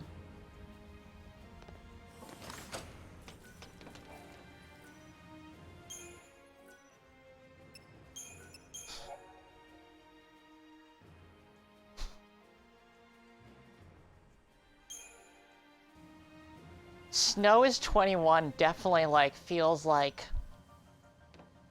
that's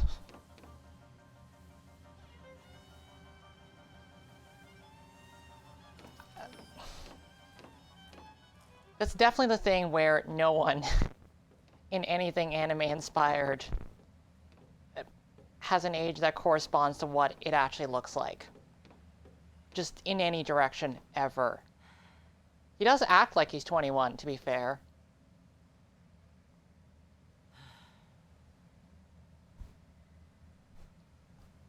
Talk to your dad. What? Why? Fighting without hope is no way to live. It's just a way to die.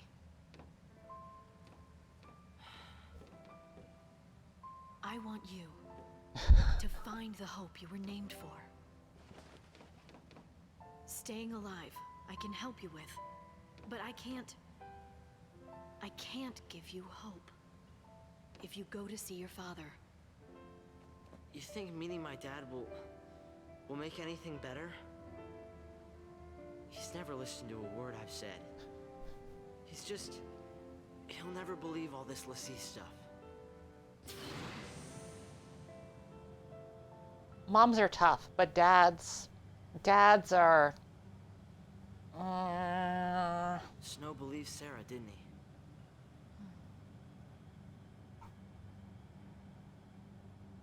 he? Yeah.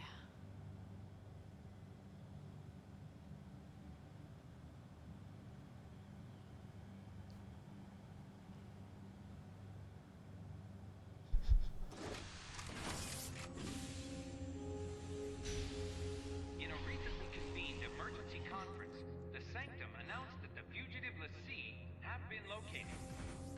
The military plans to apprehend the fal'Cie and carry out a public execution. Pardon me for just a second. I will be right back.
Miguel, this is too many.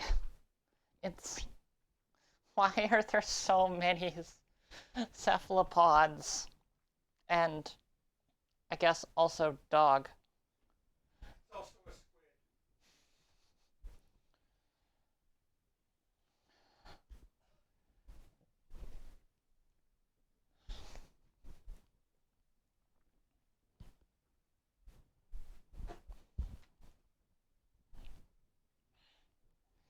You can chill, that's fine.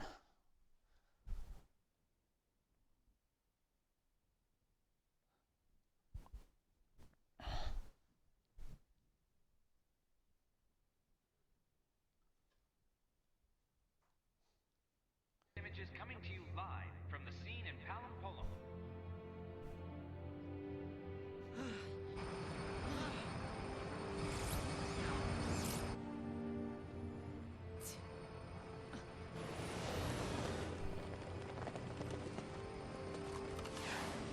These are fal'Cie.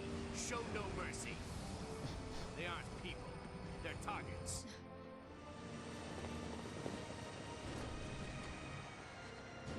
Start running. What? I'll keep him busy. But... You survive.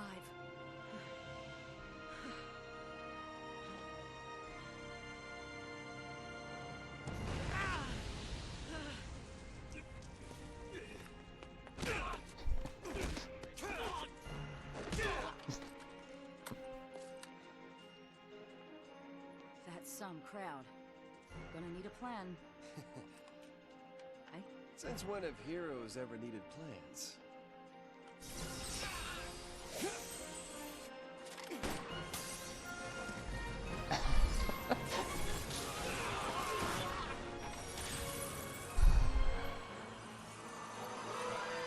Fang. Huh?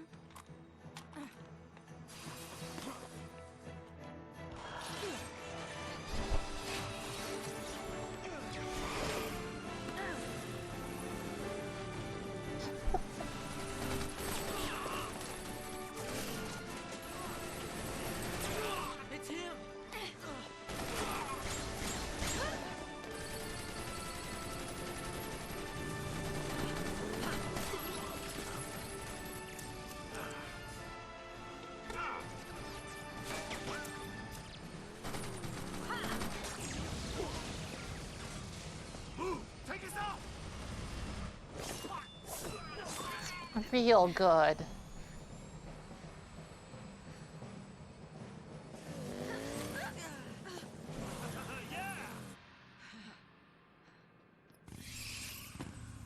Lightning!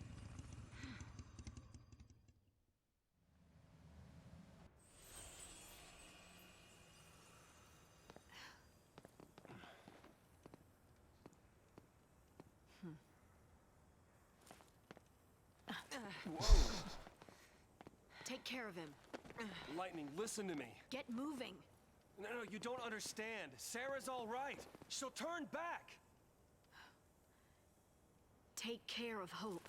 Wait! And then they were three.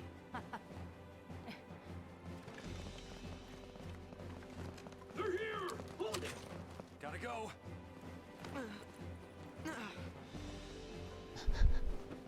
So how you been?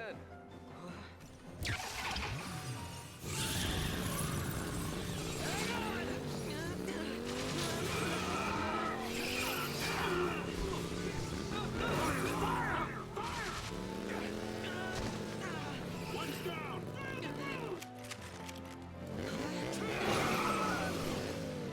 Take cover!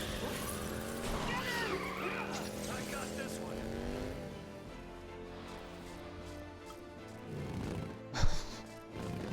Oh, you bet I'm gonna do a wheelie.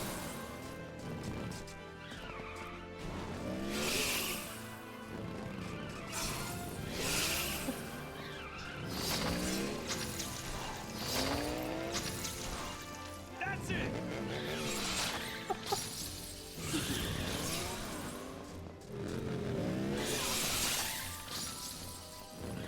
Tear it up!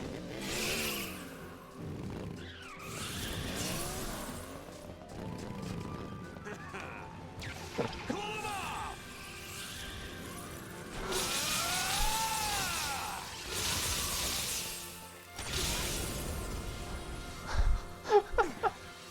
Way to go. Aww. Just everything about this bit is incredible.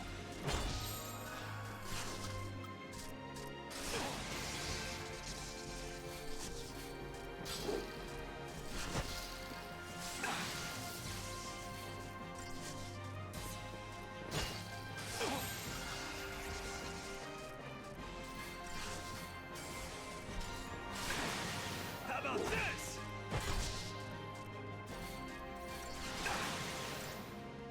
Ha!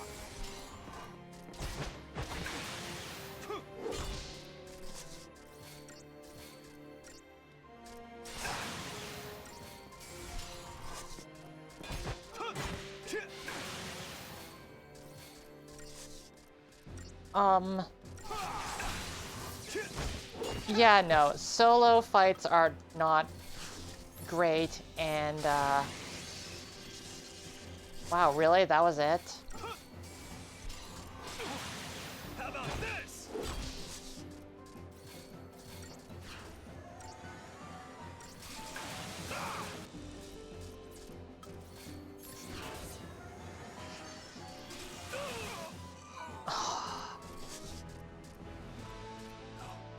Really? Not yet.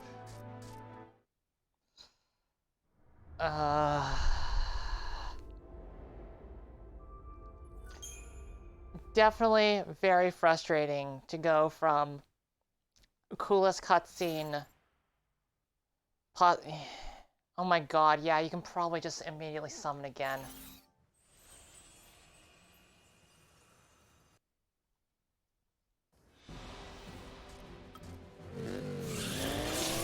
That's it. Yeah. That's it.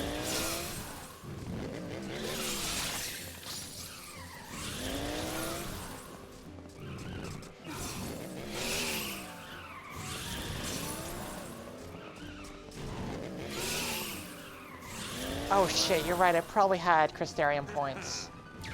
Cool 'em off.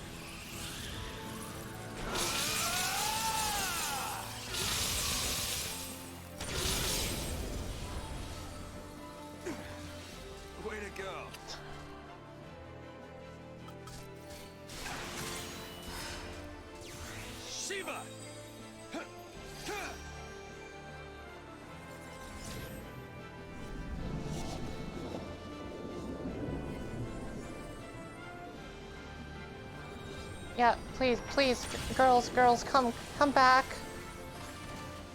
Don't leave me. You're so cool.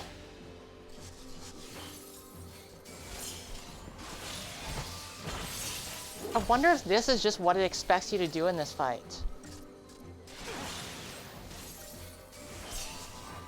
Like, it expects you to have 2 allies. In the form of your Eidolon. Yeah, that totally is.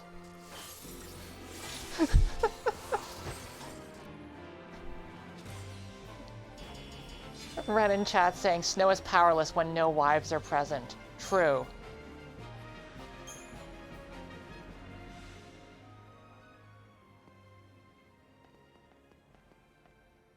What's up? Where have you been? I got taken in. Wait, what? Not by enemies. It was the cavalry, not SciComm. Leader's name is Rains. He said he'd lend us fal'Cie a hand.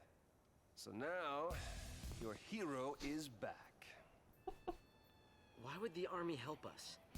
That doesn't make sense. The military's got all kinds. Not all of them like the Sanctum. Don't worry. I'll handle the bad guys. Come on.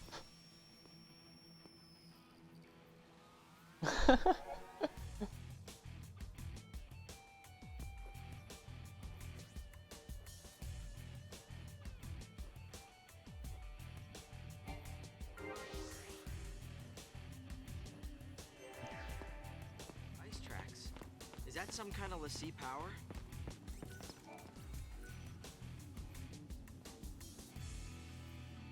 I mean, on the one hand, you know, what Snow's saying is kind of bullshit, but on the other hand, look, how can you argue with a man who, like, has electric guitar playing when he enters the room?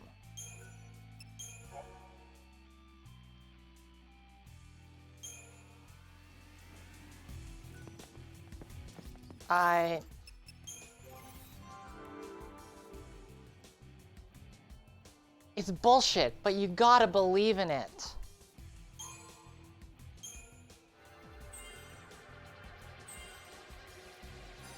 I have so many Crystarium points, oh my god. We have not seen from Snow in a while.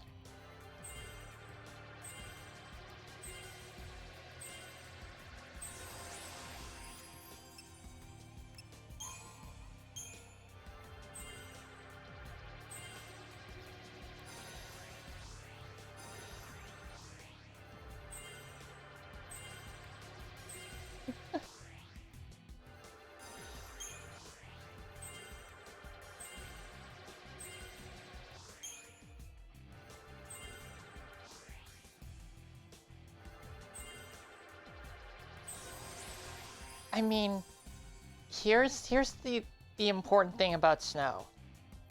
He's really doing his best. It's really charming, and he's really hot. Like, that's just, it's really endearing.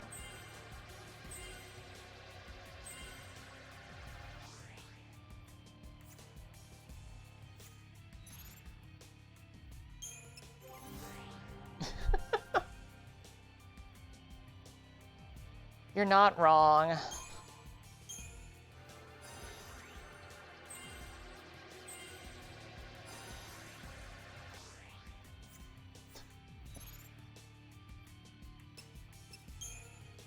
All right, what are my paradigms looking like?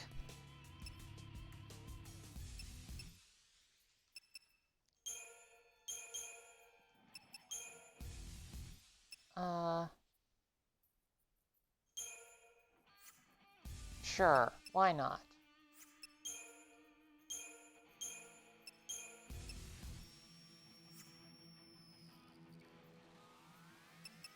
Yeah, sure, that's fine.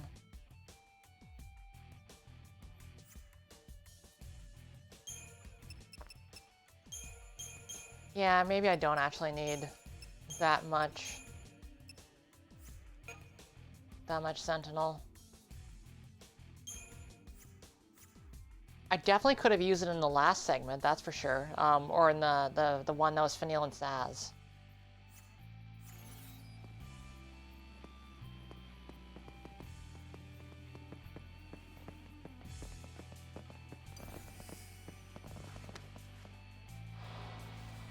The game names the paradigms automatically. Thanks, Hope. They are mostly, like, unique names.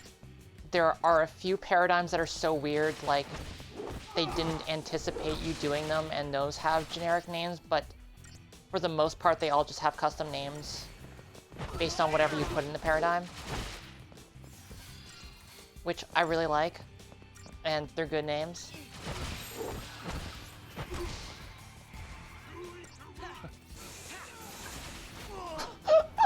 You see that?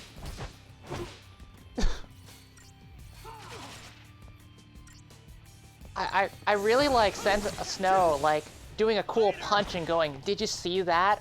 right as Hope is getting hit in the face with a rocket.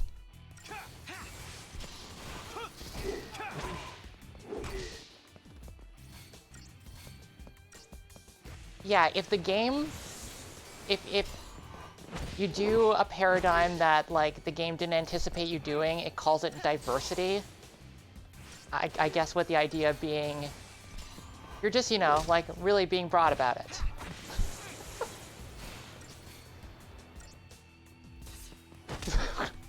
No, go back up in the air. Just too easy. I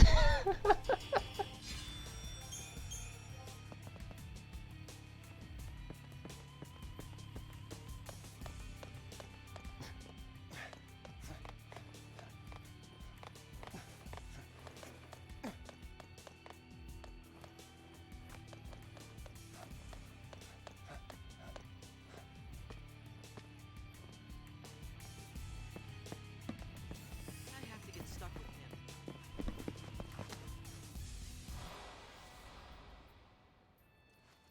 Because it builds character, Hope.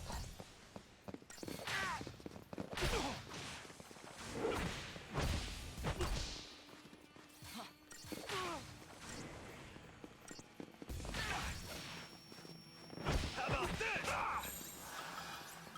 It's all about teamwork.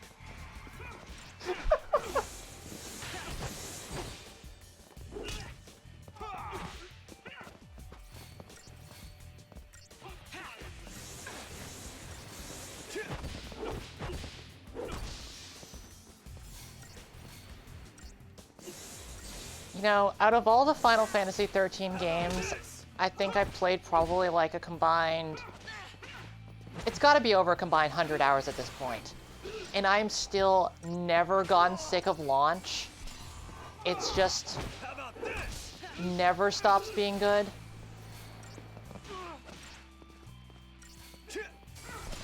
How about this?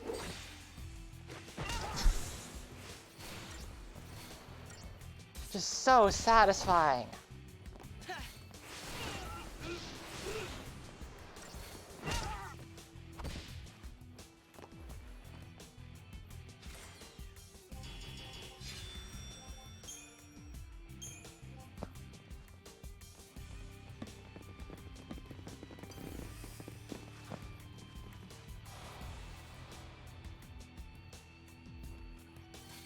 Yeah, it's definitely very, like,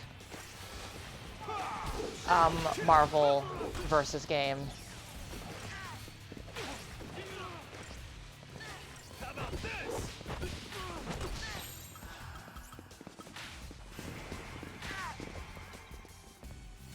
Oh, this would actually be a good time to use a Sentinel. Whatever.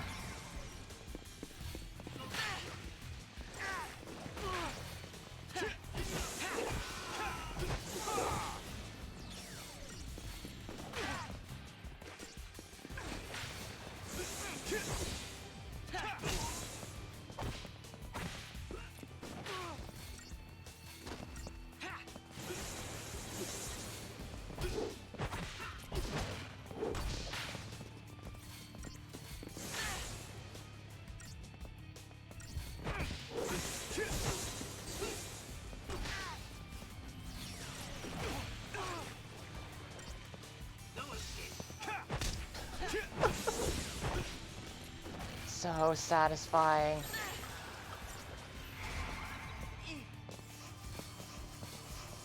Well, come on!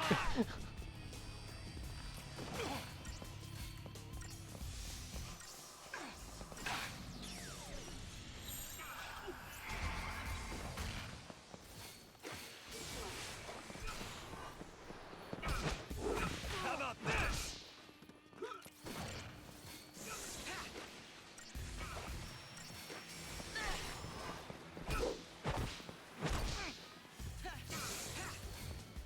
Nice one.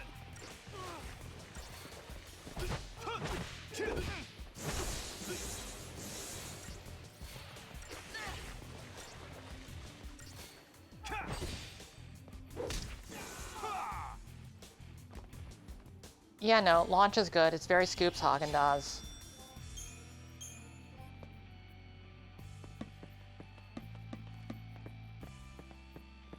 Here's a question.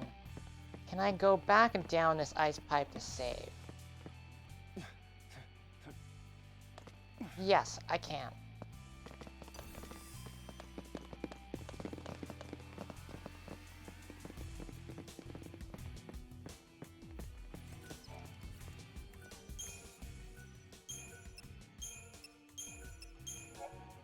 Okay, so I'm gonna call it for today. And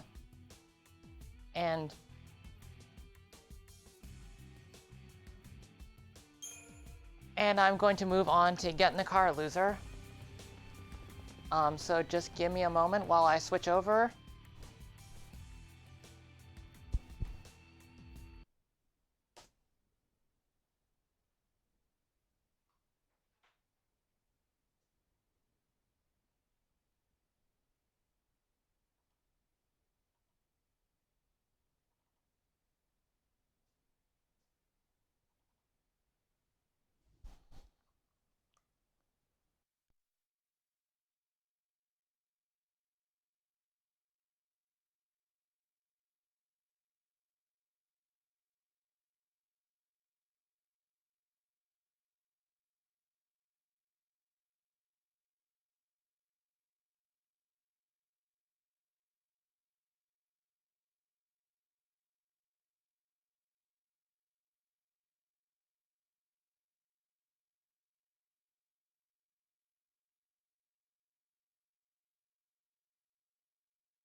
Yeah, I'm just gonna do some, we're just gonna do some quick audio just because this game is a lot louder than Final Fantasy XIII is.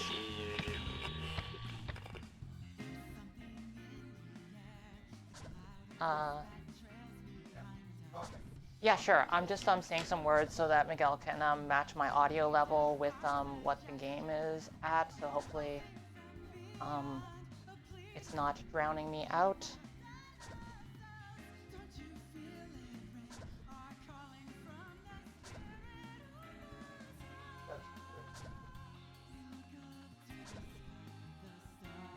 And I'm just gonna send out a tweet telling everyone that I'm starting Get in the Car.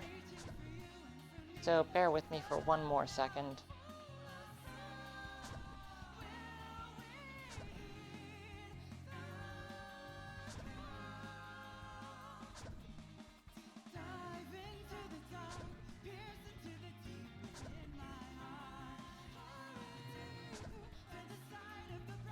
Okay.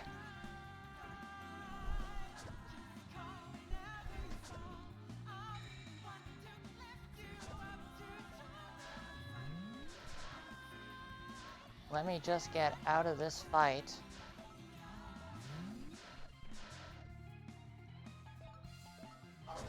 Yeah, might be, yeah, maybe you could turn it up to say it. Yeah. Okay.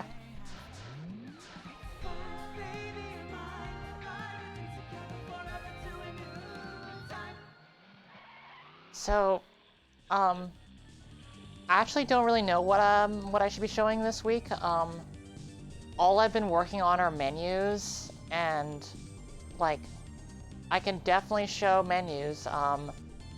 But like you're gonna see those no matter what. It's pretty hard to show an RPG without like menus being visible. But I figure if you have any questions, I would love to talk about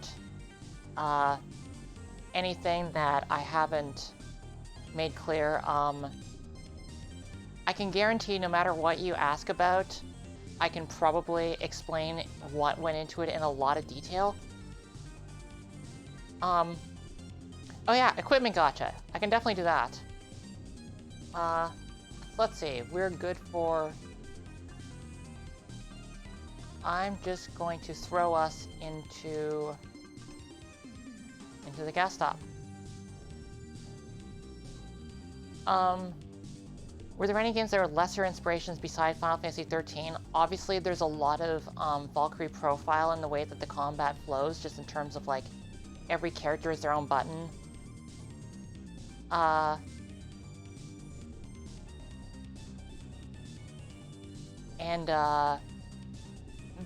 was looking at a lot of Persona 5 for like a lot of the menus, and just in terms of some of the way that like it's very momentum driven.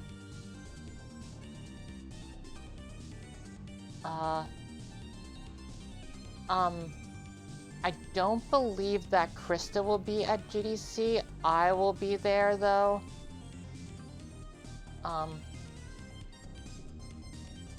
Okay, I am going to, right now I'm actually in a bad configuration, so I'm just going to,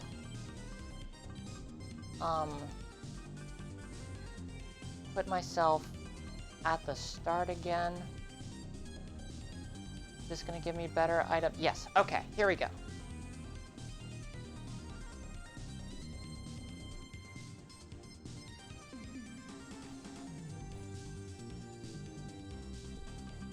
So now I can show you how the gacha works.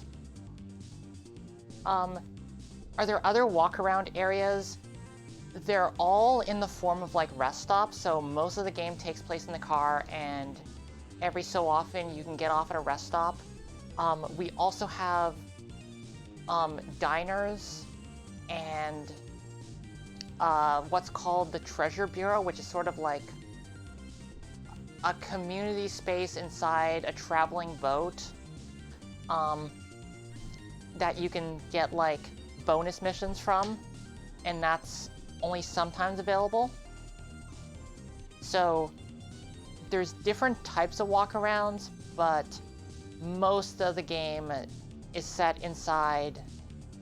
Most of the game takes place in the backseat of the car. Okay, so let me show you gacha. Right now, we're at level 1, so this is a good place to start. This menu, it's not complete. We're gonna replace like this long text with something a little more clear.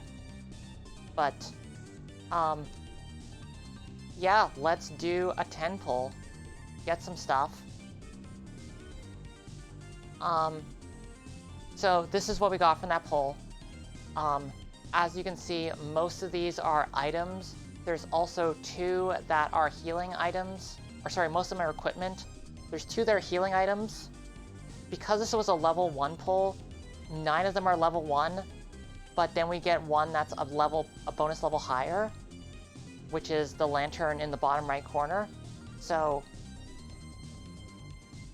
as you get more stuff and as you do more pulls, you will just like gradually go up, and you'll immediately have something more powerful to play with. So let's just throw all these on.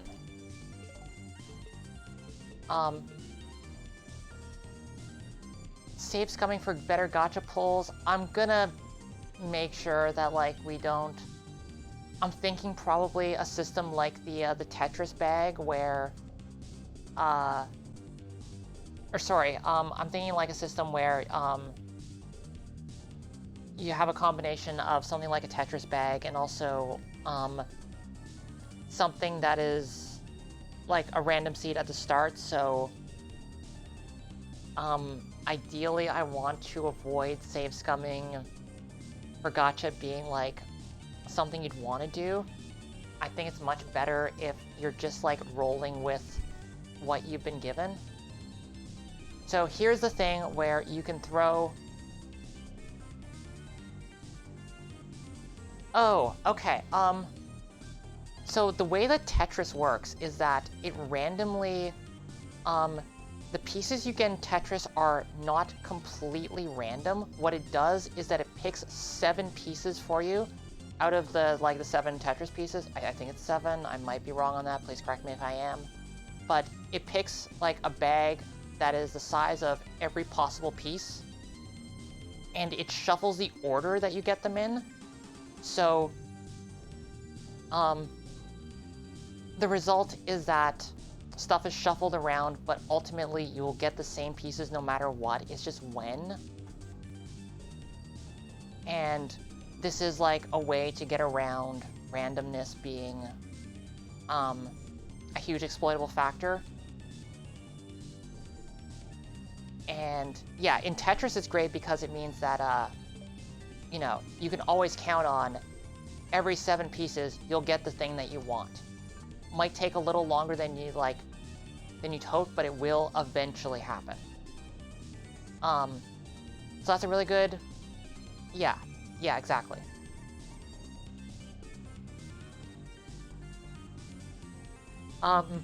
When can you save? I'm still working out the details on that. I'm gonna have definitely at rest stops. I think we're probably gonna have some save points on the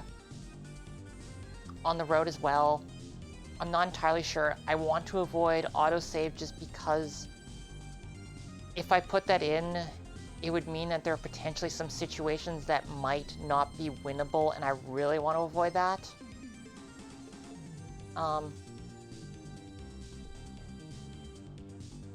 Let's just get some more stuff so I can show off. So that was me doing a pull that was just healing items, which is cheaper because all you get are healing items.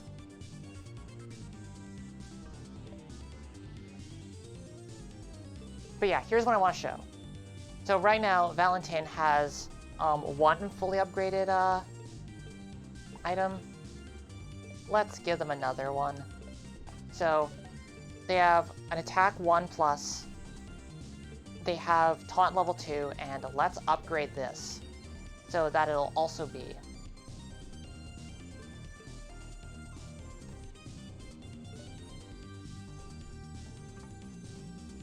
So now all of Valentin's abilities are effectively rank 2. As you can see on this screen, under their section, under Valentin's section,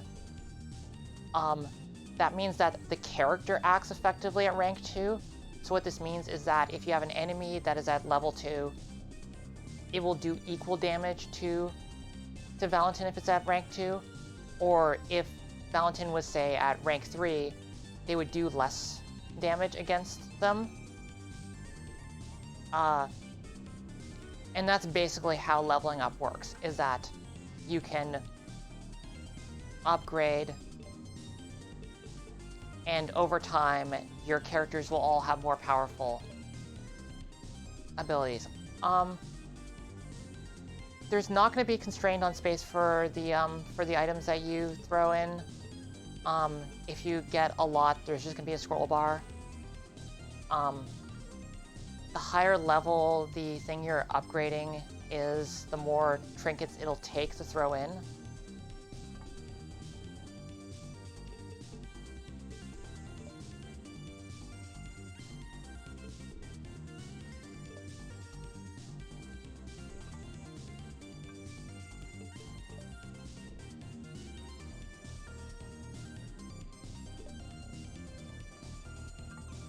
Okay, so now we have both Sam and Val at level 2. But yeah, hoarding's bad because it means that like you won't level up. I'm just gonna quickly roll through this, get to some more fights just so I can hit another gas station so I can show you how this means. What temporary heals means is that if you look at the health bar that Sam just healed, if you look at the top of the screen, you'll notice that the health is gray. That means it's healed in battle, but it won't last outside of battle. So this is how I prevent the thing that we were talking about earlier where you can have, because like healing is free, basically, in battle, because there's no such thing as like MP or anything. It's just on timers. If it wasn't temporary, then that means that the player could, you know, just like let a battle drag out until they fully healed. So by doing this, it means that health only ever goes down over time, but you can still like stop things from, you can still keep people alive during fights.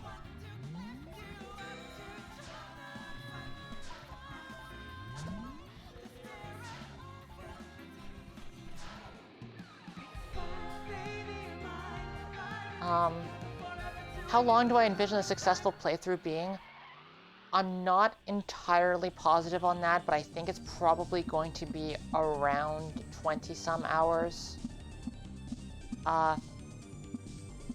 Yes, if you enter a battle at half health, you can temporary heal up to full. It just won't last outside of the battle.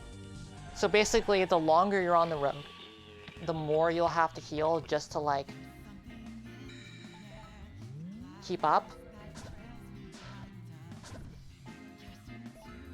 And it's really good to have temporary heals because it means, like, that'll get taken away first. And it means that, like, you at least won't lose as much. So, like, Valentin's health has not gone down since the start of battle. Because I'm doing a combination of taunting and healing.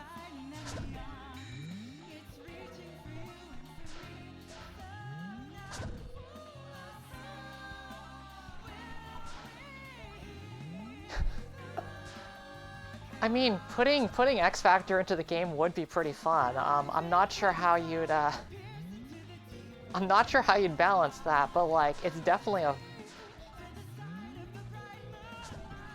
I've definitely been like considering like, you know, like what are like interesting like mechanics from fighting games too, because like gray health is like a thing that makes a lot of sense.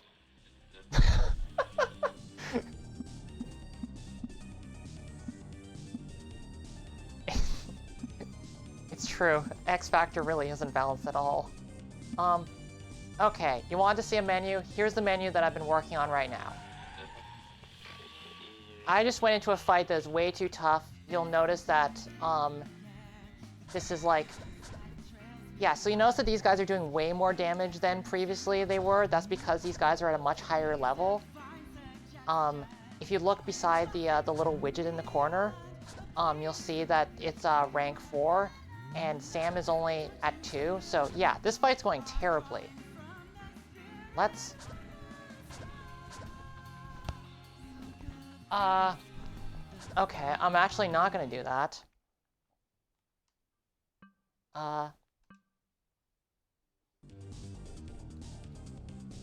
Okay, so I was going to show the pause menu, but unfortunately right now I'm in a very weird game state. Because of the way I launched the program. That means that I can't actually, I haven't seen the tutorial that shows you how to pause mid-battle, so it's not currently working, so don't worry about that. I'll show it in a bit. I'll just have to restart.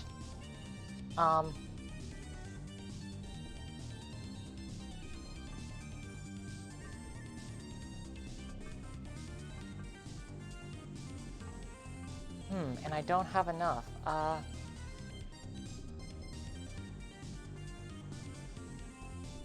Okay, let's get into some more fights then. Love to get into fights.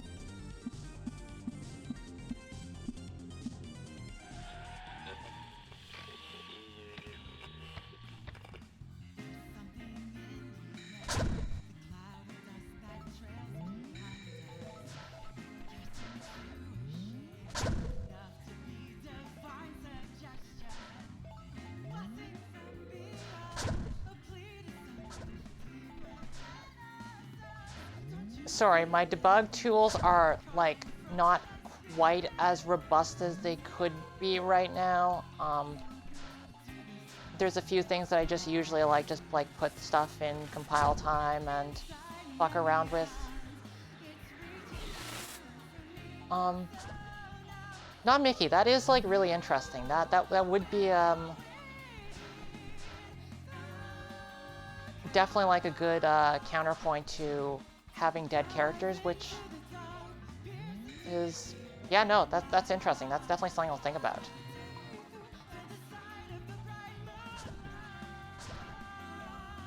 Okay, so... This is my version of that encounter that, we hit early on in, the Final Fantasy XIII portion, where they just pull friends. Currently, I am stopping them from pulling friends by having Valentin taunt, but it means they're also taking a lot of damage, because taunts can interrupt, like, abilities like Summon Friend. But these guys are balanced around not doing damage every single turn, so... It means they're taking a lot, and they need to do a lot of healing.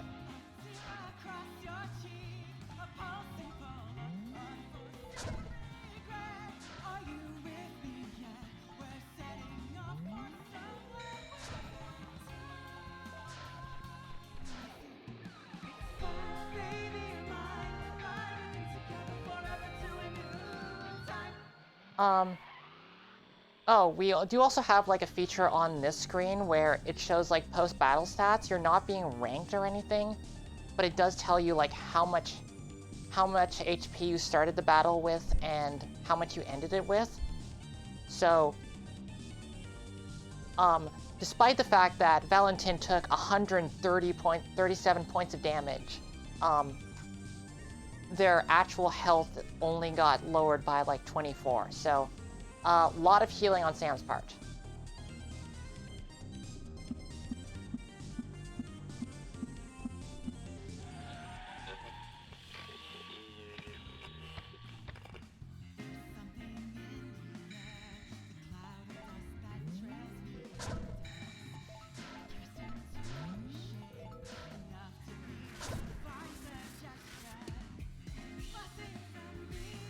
I guess I haven't really been using Sword of Fate much in this stream.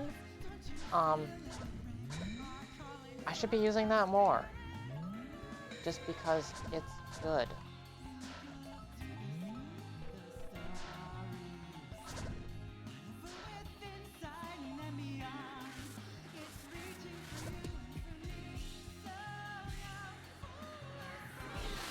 Unfortunately, it's not actually doing much stagger damage just because, right now Grace is less powerful than everyone else. All her abilities are at rank 1, so maybe I should switch that up just a little bit.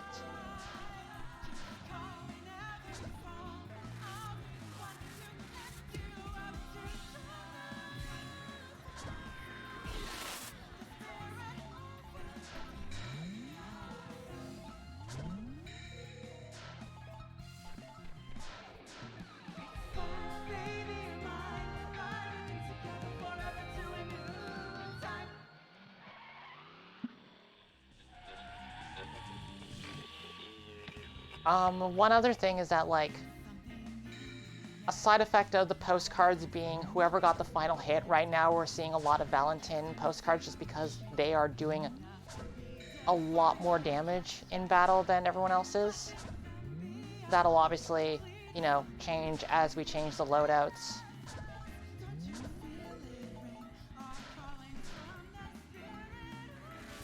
Okay, so now that Grace is using this against a level 1 enemy, this is going to immediately stagger.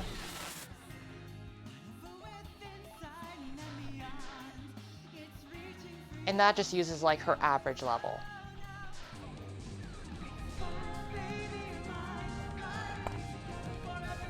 Huh. Why did that happen? Okay, that audio cue is not supposed to work that way. That's really interesting. Huh, that's a new bug.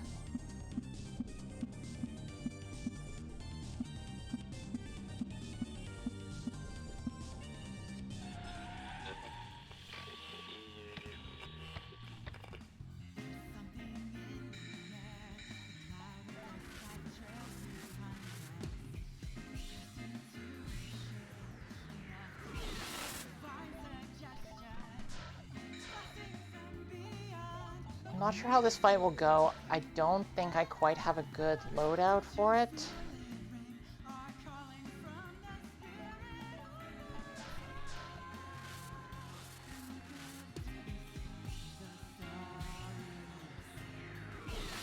What tells you is that it's just on a 12-second timer, so if you look at the timer there... Oh, sorry, there's two things. So first off is that you can only use it when you're on the third board. So when you press RB, or R1, depending on what controller you're using, it switches what loadout you have.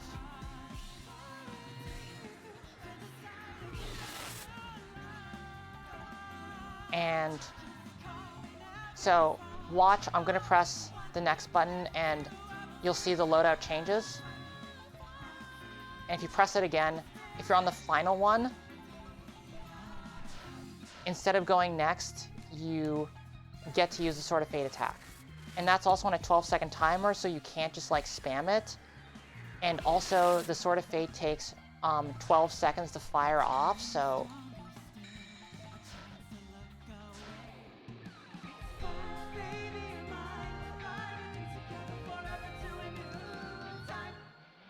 Yeah, currently Sam is disfavored for postcards. I might do an adjustment where, she does do some damage because, she has, damage abilities.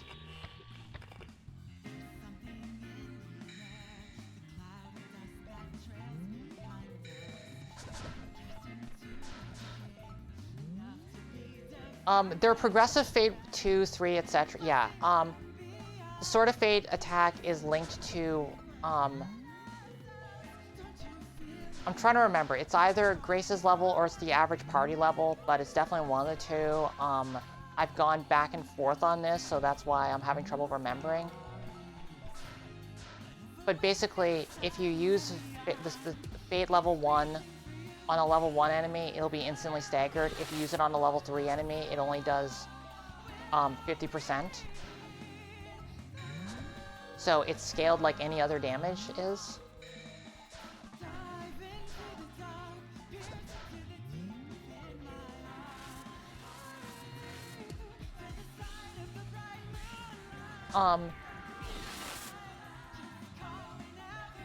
Orchidarium asks if Valentin can taunt and Sam can heal, wouldn't it make sense to focus on upgrading Grace fully first because she's pure damage? I'm not sure. This is I'm not 100% certain on every single strategy. I'm gonna leave like a lot of that up for the player to figure out. I think that's extremely plausible. In general, I have some ideas about what loadouts are good, but I don't know like 100% what's optimal. Okay, so let's get a bunch of healing items. Just because they're cheap. Let's upgrade everything.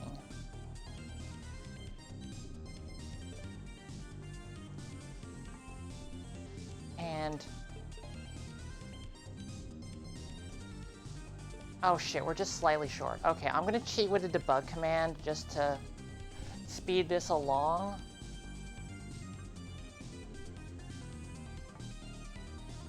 Okay.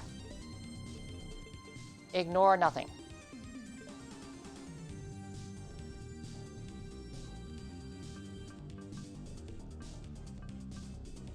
So for example, it might make a lot of sense to upgrade a lot of abilities that have, like, say, power attack, because that does a little more damage than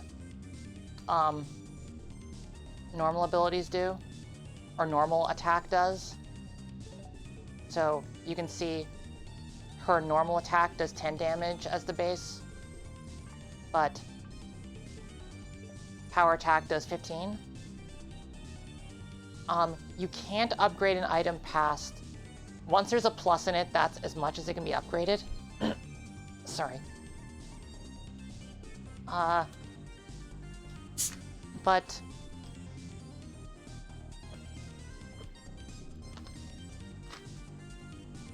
let me show you what, like, this really... what really matters here. So if you look at this screen, now that everyone is rank 2, because Sam has 3 1+ items, which means 2, and they're all at rank 2, that means that the party level is now rank 2, and as a result, if we go into the gas station and go to the gacha, our pull will now be at level 2, so if we do a pull now, everything is level 2, and we get a bonus level 3 item. At which point, we could replace this lost key with, say, say the Book of Secrets, which is basically the same. They both have attack, they both have heal. And right now, there's no difference between the 1+ and the 2.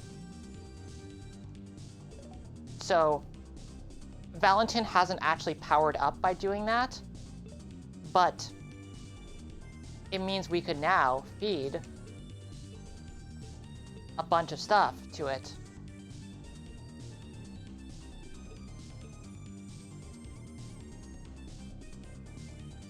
And now it's rank 3.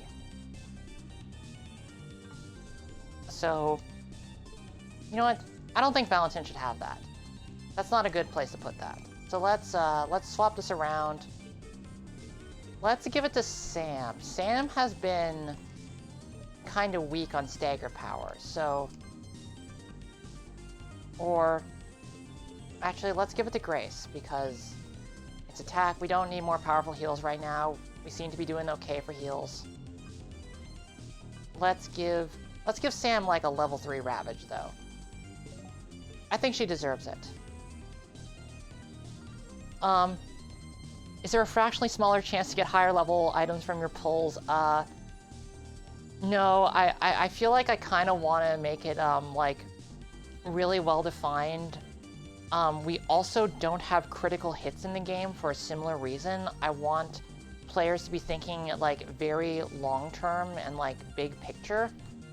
And I feel like making, like, little random things that ultimately average out, I think I'd rather have stuff where it just, where just randomness isn't a factor to begin with.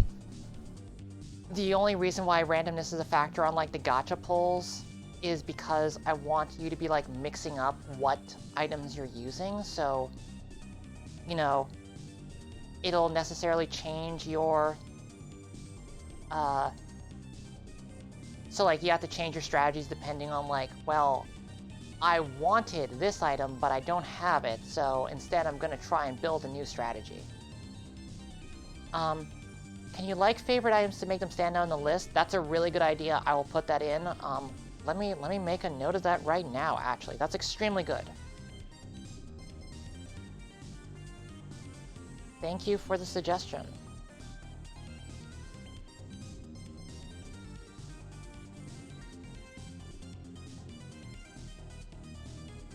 Tag favorite item.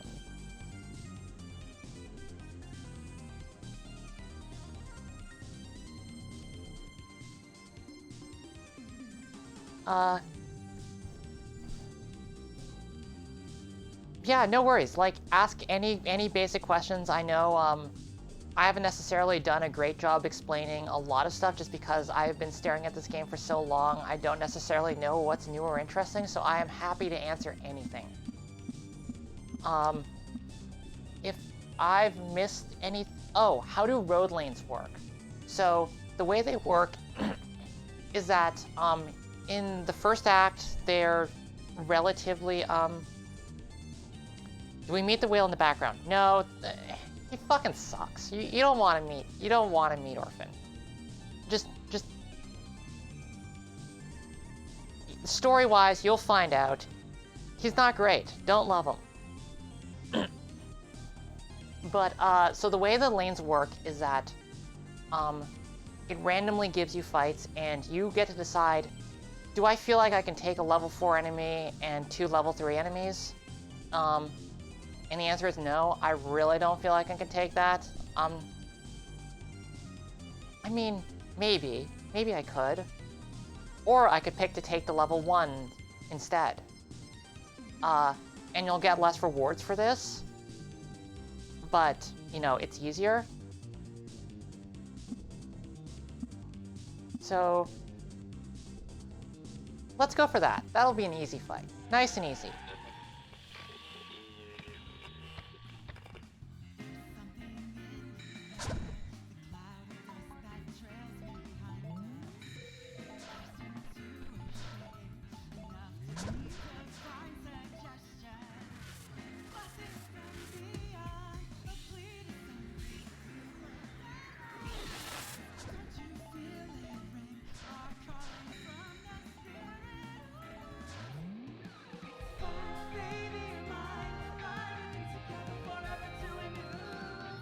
So the thing is that, like, if you pick the easier fight, then that means you won't get as much reward. So, like, we only got 12 gas points for that, which is just, like, you know, not that much.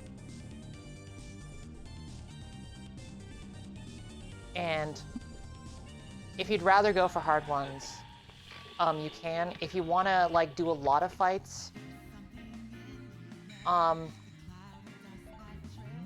basically right now I'm in a very early part of the game where we don't have a lot of, like, variation between the lanes, but over time you can go, like, longer without a rest stop. You can, like, really push your luck on how full the tank of gas is if you really want.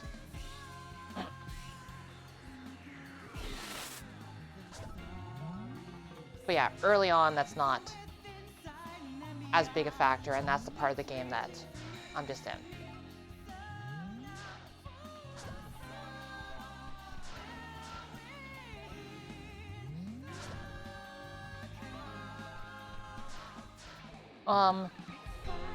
The ones that have the levels hidden, that's just because I don't have the rendering correct on those ones right now.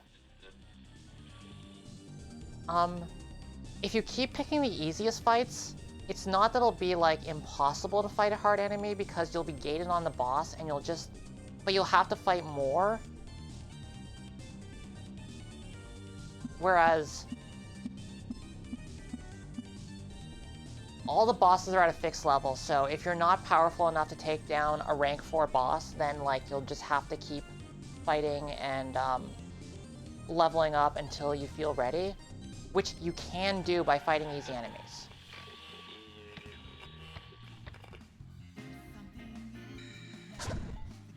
Right now, I haven't done anything around the RNG. Right now, it's pure random. I'll futz with it later. I'm not really super worried about, like, what will be used in speedruns. Like, obviously, I think it's better if developers just don't worry about speedrunners. I think that makes for more interesting speedruns too, probably. I don't know. I just want to make sure that, like, cheesing the RNG isn't something that a player feels like they're compelled to do, or, like, is something that's obvious to do, because I don't feel like cheesing RNG is, like, as a fun... It's not fun.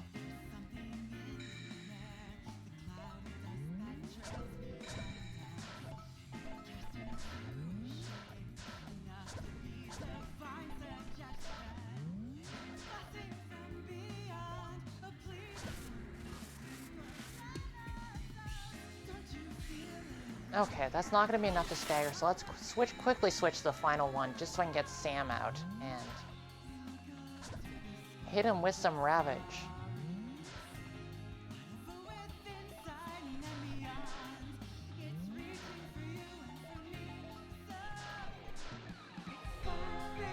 Boom.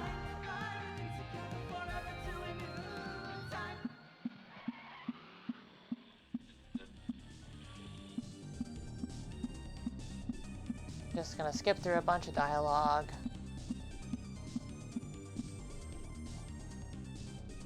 Don't worry about it.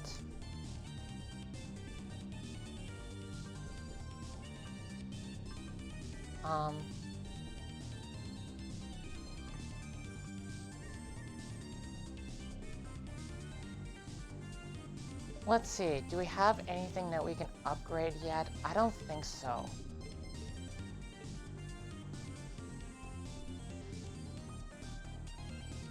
So,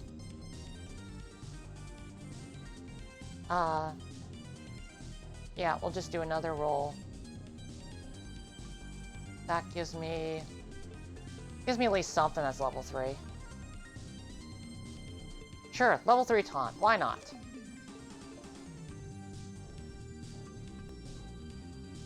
Actually, you know what? Let's give it to Sam. And that will let me... So as you can see, there's just like a lot of pressure to like use your items to upgrade stuff. Final Fantasy XV wasn't really a big inspiration. Like, definitely, you know, obviously we've got the similar premise going on with, like, it being sort of a modern American-style fantasy environment. I think we're pulling off similar stuff there. I think otherwise they're pretty different.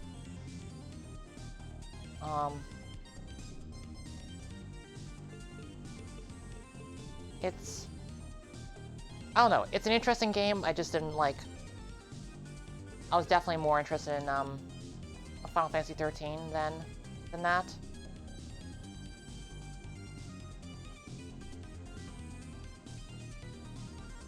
So yeah, let me just restart this and I can, which will put the game back in debug mode and I can show you a couple of the menus.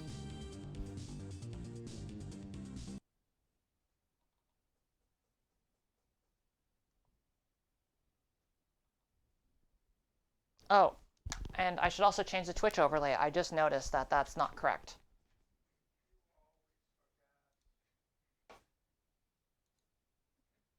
That was you. Okay.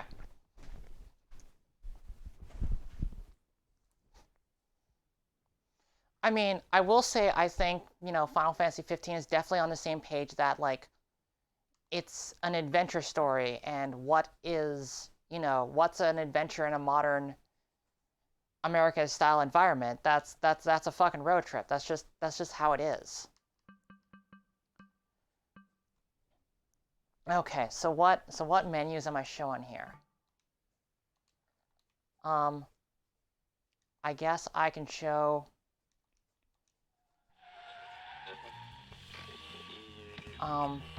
this is what I've been working on.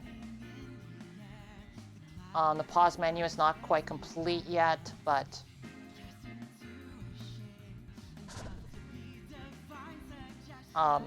also you can see that it doesn't quite work with the sound effects yet. But yeah, this is the screen where you can pause in the middle of a battle to use an item to heal. Or run away, which is what I'm going to do right now.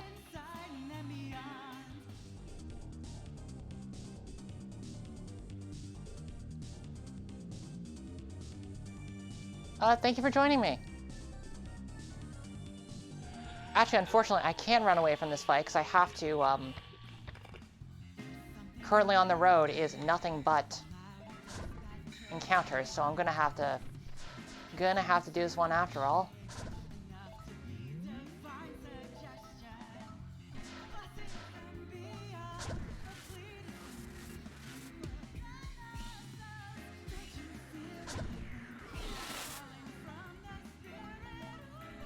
I'm definitely hoping that the status effect looks good. That's one that like I'm worried enough about that like I might put it on a setting. It looks good to me. I don't know how everyone's gonna feel about that. In general, I feel like that's like a really hard thing to balance with like juice, is that like a lot is really good, it feels good, but there are amounts that are just like actually cause like sensory issues for people, or like are just too disorienting to follow. And I don't really have experience with this. This is all me learning as I go along. So like hopefully, you know, like that doesn't feel too bad, screen shake doesn't feel too bad. Just trying to figure it out. What's another menu? I mean, I've already shown what like the equipment screen looks like. We've got like this screen that tells you information about your items. We have story bits where every item has a story associated with it. That's like not necessarily like plot relevant, but is like, I guess, I hate to use the word world building. What I was really inspired by was like in Kaguya's games, like like specifically like Yoko Taro's like Drakengard or Nier Automata. Do I? No, fuck, I don't have any good items. Let me just really quickly throw some in so I can actually...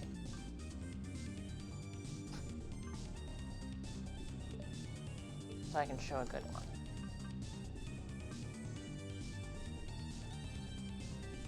Sorry, pardon me for just a second.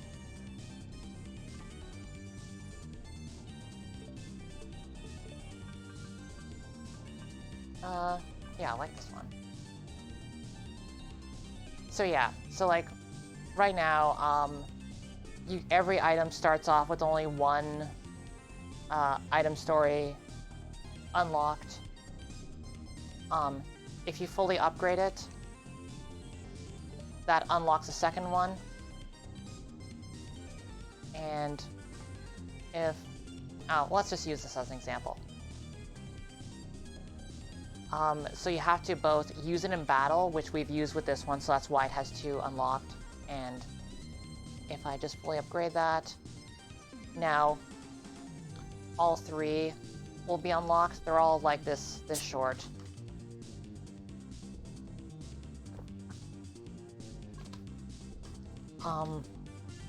What else?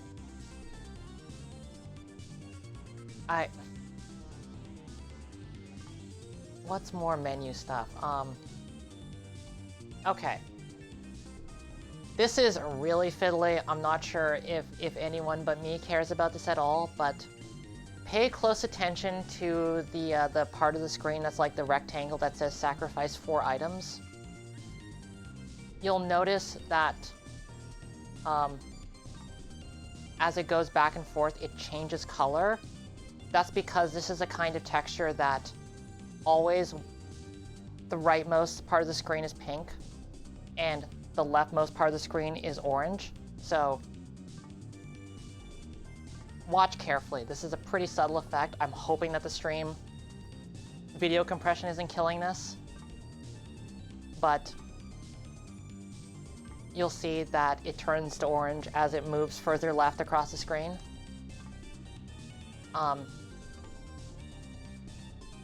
And yeah, that's also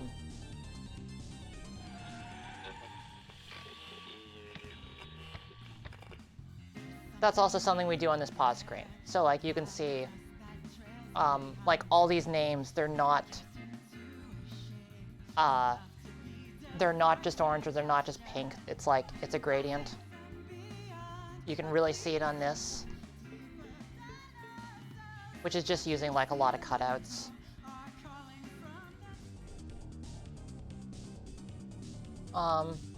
What's the other menu that I haven't... that's a bug that I need to fix. sometimes when you roll back, the parallax doesn't quite rearrange itself correctly. It's a little bit hard to test for because the conditions are so fidgety.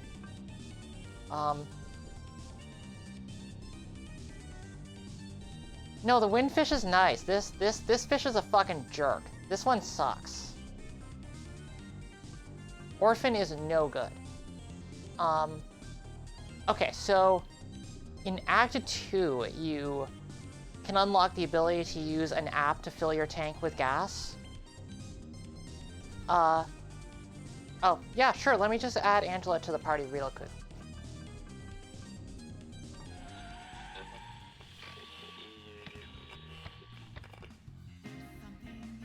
So there's room on this screen.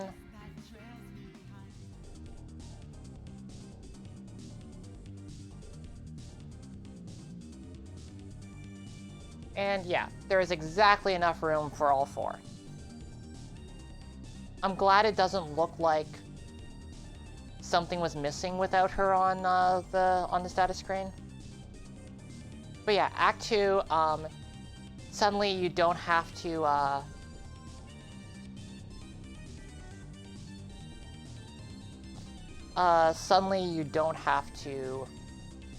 necessarily stop at every gas station.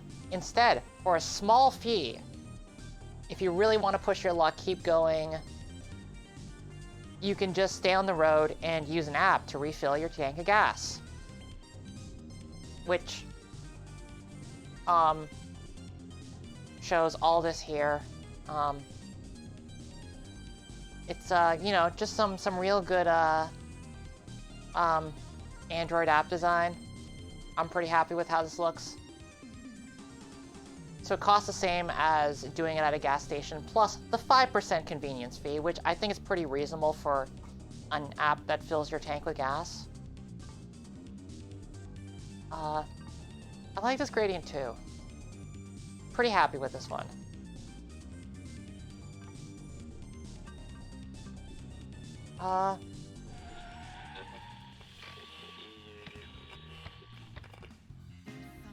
A lot of the colors were, honestly, most of the colors were picked by Isaac, who is the concept artist on the game, and they just do an incredible job. Really, all the design that I've been doing in this game has just been like me following their lead, and some of the gradients have been like stuff that I've been pulling on my own, but it really has just all been like inspired by what they gave me and like what they've like picked for character colors and background colors.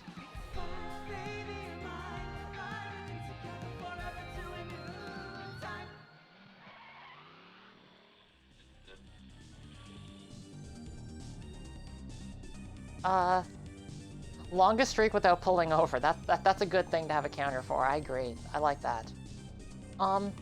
Is there anything else that anyone wants to see, or should I pack it in for now?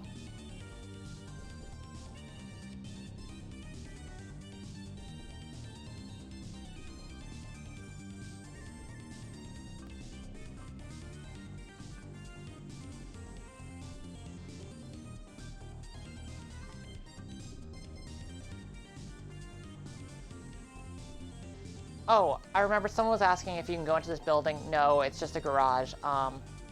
We are going to have other buildings later on. For example,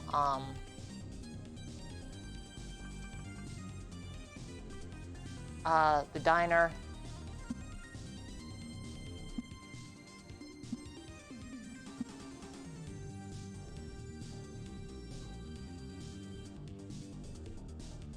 And this is an example of a rest stop where you can go in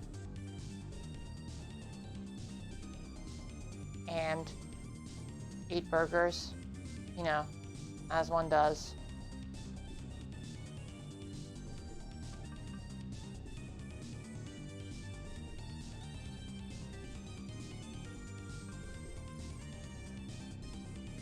But yeah, mostly the diner's just like, this is like gonna be like where you have long story cutscenes, so I won't get into it right now. We definitely got some good stuff in these conversations, I think. Or at least I'm pretty happy with how they've turned out. You know, like, you have to. Every time you finish a boss fight, it's just required to go to a diner. That's just how it is. Really, after you beat a boss, you deserve a milkshake. Are there any car customizations? No. So, just in general, one thing I've been very much trying to avoid is stuff that would be expensive pixel art-wise, and we're trying to be pretty economical with, for example, like our battle effects. That's why we have like this trinket-based system, so that like we can justify not like showing like a battle sprite, a different animation for every type of attack. Instead, it's just like, instead we just animate like what do they look like? Like what's the effect of it rather than the actual item. Partially because this game is just like, there's already a lot, and frankly, I'm already a little nervous that like the scope has gotten really big. So we've been trying to rein that in. I think that's about all that I've got for now. Otherwise, I've mostly been working on, yeah, just like a lot of menu stuff. Unfortunately, most of the work lately has been in the final boss fight, so there's nothing to show. I can never show that. I'm really frustrated by this.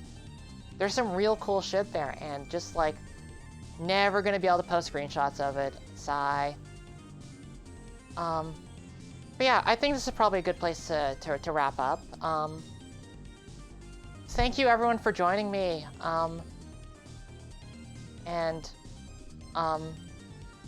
Thanks for watching, and please tune in next week. I'll continue showing off more Final Fantasy XIII. We're hitting a real good bit for just dumb jock energy and just some good anime feelings. So yeah, more Final Fantasy XIII next week. Hopefully I'll have something a little more interesting than menus and get in the car for next week.